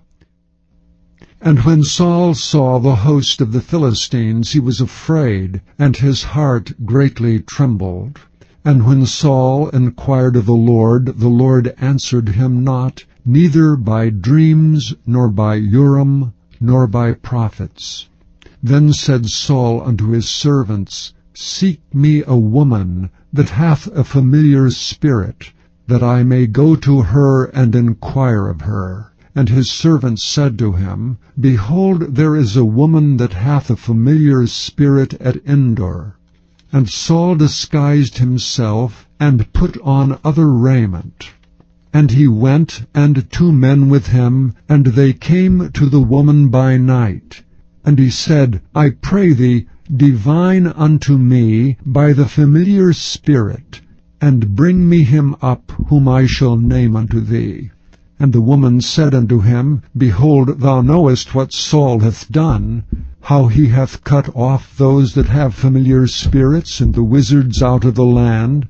Wherefore then layest thou a snare for my life, to cause me to die? And Saul sware to her by the Lord, saying, As the Lord liveth, there shall no punishment happen to thee for this thing. Then said the woman, Whom shall I bring up unto thee? And he said, Bring me up Samuel. And when the woman saw Samuel, she cried with a loud voice. And the woman spake to Saul, saying, Why hast thou deceived me? For thou art Saul. And the king said unto her, Be not afraid, for what sawest thou? And the woman said unto Saul, I saw gods ascending out of the earth. And he said unto her, What form is he of? And she said, An old man cometh up, and he is covered with a mantle. And Saul perceived that it was Samuel. And he stooped with his face to the ground, and bowed himself. And Samuel said to Saul, Why hast thou disquieted me to bring me up? And Saul answered, I am sore distressed, for the Philistines make war against me, and God is departed from me, and answereth me no more, neither by prophets, nor by dreams. Therefore I have called thee, that thou mayest make known unto me what I shall do. Then said Samuel, Wherefore then dost thou ask of me, seeing the Lord is departed from thee, and is become thine enemy? And the Lord hath done to him as he spake by me. For the Lord hath rent the kingdom out of thine hand, and given it to thy neighbor, even to David. Because thou obeyedst not the voice of the Lord, nor executedst his fierce wrath upon Amalek. Therefore hath the Lord done this thing unto thee this day. Moreover the Lord will also deliver Israel with thee into the hand of the Philistines. And tomorrow shalt thou and thy sons be with me. The Lord also shall deliver the host of Israel into the hand of the Philistines. Then Saul fell straightway all along the earth, and was sore afraid because of the words of Samuel. And there was no strength in him, for he had eaten no bread all the day, nor all the night. And the woman came unto Saul, and saw that he was sore troubled, and said unto him, Behold, thine handmaid hath obeyed thy voice, and I have put my life in my hand, and have hearkened unto thy words, which thou speakest unto me. Now therefore I pray thee, hearken thou also unto the voice of thine handmaid, and let me set a morsel of bread before thee, and eat, that thou mayest have strength when thou goest on thy way. But he refused, and said, I will not eat. But his servants together with the woman compelled him, and he hearkened unto their voice. So he arose from the earth, and sat upon the bed. And the woman had a fat calf in the house, and she hasted and killed it, and took flour, and kneaded it, and did bake unleavened bread thereof. And she brought it before Saul, and before his servants, and they did eat. Then they rose up, and went away that night. Chapter 29. Now the Philistines gathered together all their armies to Aphek, and the Israelites pitched by a fountain which is in Jezreel. and the lords of the Philistines passed on by hundreds and by thousands, but David and his men passed on in the rearward with Achish. Then said the princes of the Philistines, What do these Hebrews here? And Achish said unto the princes of the Philistines, Is not this David the servant of Saul the king of Israel, which hath been with me these days or these years, and I have found no fault in him, since he fell unto me unto this day? And the princes of the Philistines were wroth with him, and the princes of the Philistines said unto him, Make this fellow return, that he may go again to his place which thou hast appointed him, and let him not go down with us to battle, lest in the battle he be an adversary to us. And wherewith should he reconcile himself unto his master? Should it not be with the heads of these men? Is not this David, of whom they sang one to another in dances, saying, Saul slew his thousands, and David his 10,000s? Then Achish called David, and said unto him, Surely as the Lord liveth, thou hast been upright, and thy going out and thy coming in with me in the host is good in my sight. For I have not found evil in thee since the day of thy coming unto me unto this day. Nevertheless the Lord's favour thee not. Wherefore now return, and go in peace, that thou displease not the lords of the Philistines. And David said unto Achish, But what have I done? And what hast thou found in thy servant so long as I have been with thee unto this day, that I may not go fight against the enemies of my lord the king?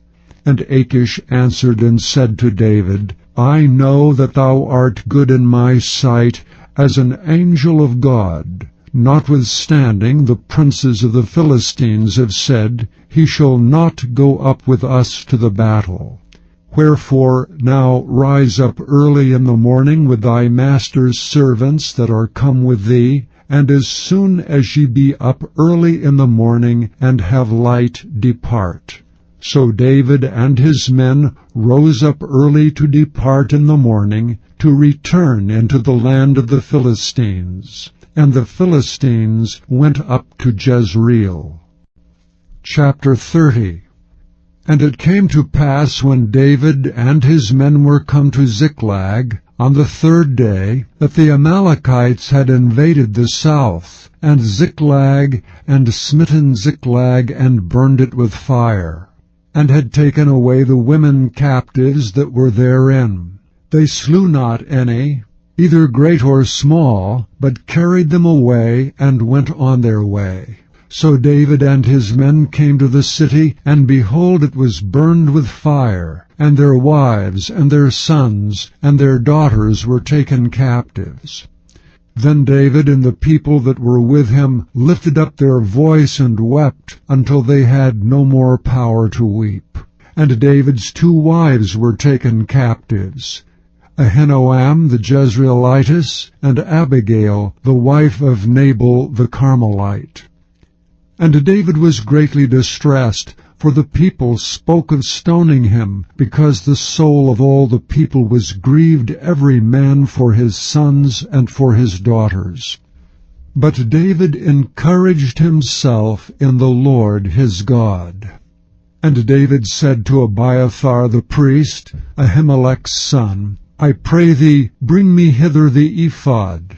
And Abiathar brought thither the ephod to David. And David inquired at the Lord, saying, Shall I pursue after this troop? Shall I overtake them?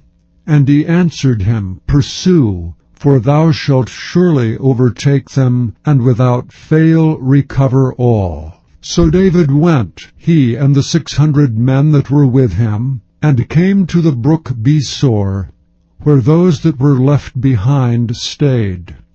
But David pursued, he and 400 men, for 200 abode behind, which were so faint that they could not go over the brook Besor. And they found an Egyptian in the field, and brought him to David, and gave him bread, and he did eat, and they made him drink water, and they gave him a piece of a cake of figs, and 2 clusters of raisins. And when he had eaten, his spirit came again to him, for he had eaten no bread, nor drunk any water 3 days and 3 nights. And David said unto him, To whom belongest thou? And whence art thou? And he said, I am a young man of Egypt, servant to an Amalekite, and my master left me because 3 days agone I fell sick. We made an invasion upon the south of the Kerethites, and upon the coast which belongeth to Judah, and upon the south of Caleb, and we burned Ziklag with fire. And David said to him, Canst thou bring me down to this company? And he said, Swear unto me by God, that thou wilt neither kill me, nor deliver me into the hands of my master, and I will bring thee down to this company. And when he had brought him down, behold, they were spread abroad upon all the earth, eating and drinking and dancing, because of all the great spoil they had taken out of the land of the Philistines and out of the land of Judah, even unto the evening of the next day. And there escaped not a man of them, save 400 young men, which rode upon camels and fled. And David recovered all that the Amalekites had carried away, and David rescued his 2 wives. And there was nothing lacking to them, neither small nor great, neither sons nor daughters, neither spoil, nor anything that they had taken to them. David recovered all. And David took all the flocks and the herds which they drave before those other cattle, and said, This is David's spoil. And David came to the 200 men, which were so faint that they could not follow David, whom they had made also to abide at the brook Besor, and they went forth to meet David, and to meet the people that were with him. And when David came near to the people, he saluted them. Then answered all the wicked men, and men of Belial, of those that went with David, and said, Because they went not with us, we will not give them aught of the spoil that we have recovered, save to every man his wife and his children, that they may lead them away and depart. Then said David, Ye shall not do so, my brethren, with that which the Lord hath given us, who hath preserved us, and delivered the company that came against us into our hand. For who will hearken unto you in this matter? But as his part is that goeth down to the battle, so shall his part be that tarrieth by the stuff. They shall part alike. And it was so from that day forward, that he made it a statute and an ordinance for Israel unto this day. And when David came to Ziklag, he sent of the spoil unto the elders of Judah, even to his friends, saying, Behold, a present for you of the spoil of the enemies of the Lord, to them which were in Bethel, and to them which were in South Ramoth, and to them that were in Jatir, and to them which were in Aroer, and to them which were in Siphmoth, and to them which were in Eshtemoa, and to them which were in Rachel, and to them which were in the cities of the Jerahmeelites, and to them which were in the cities of the Kenites, and to them which were in Hormah, and to them which were in Athak, and to them which were in Hebron, and to all the places where David himself and his men were wont to hunt. Chapter 31. Now the Philistines fought against Israel, and the men of Israel fled from before the Philistines, and fell down slain in Mount Gilboa. And the Philistines followed hard upon Saul and upon his sons. And the Philistines slew Jonathan, and Abinadab, and Malchishua, Saul's sons. And the battle went sore against Saul, and the archers hit him, and he was sore wounded of the archers.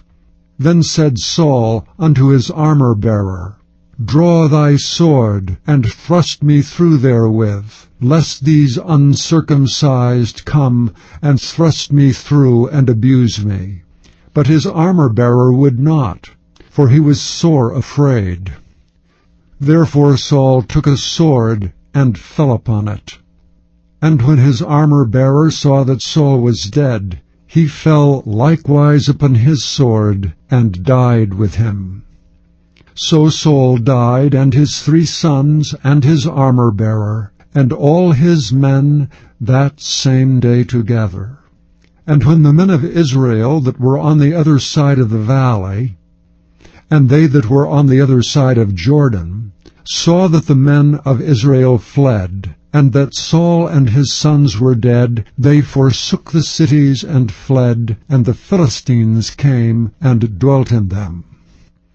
And it came to pass on the morrow, when the Philistines came to strip the slain, that they found Saul and his 3 sons fallen in Mount Gilboa. And they cut off his head, and stripped off his armor, and sent into the land of the Philistines round about, to publish it in the house of their idols, and among the people.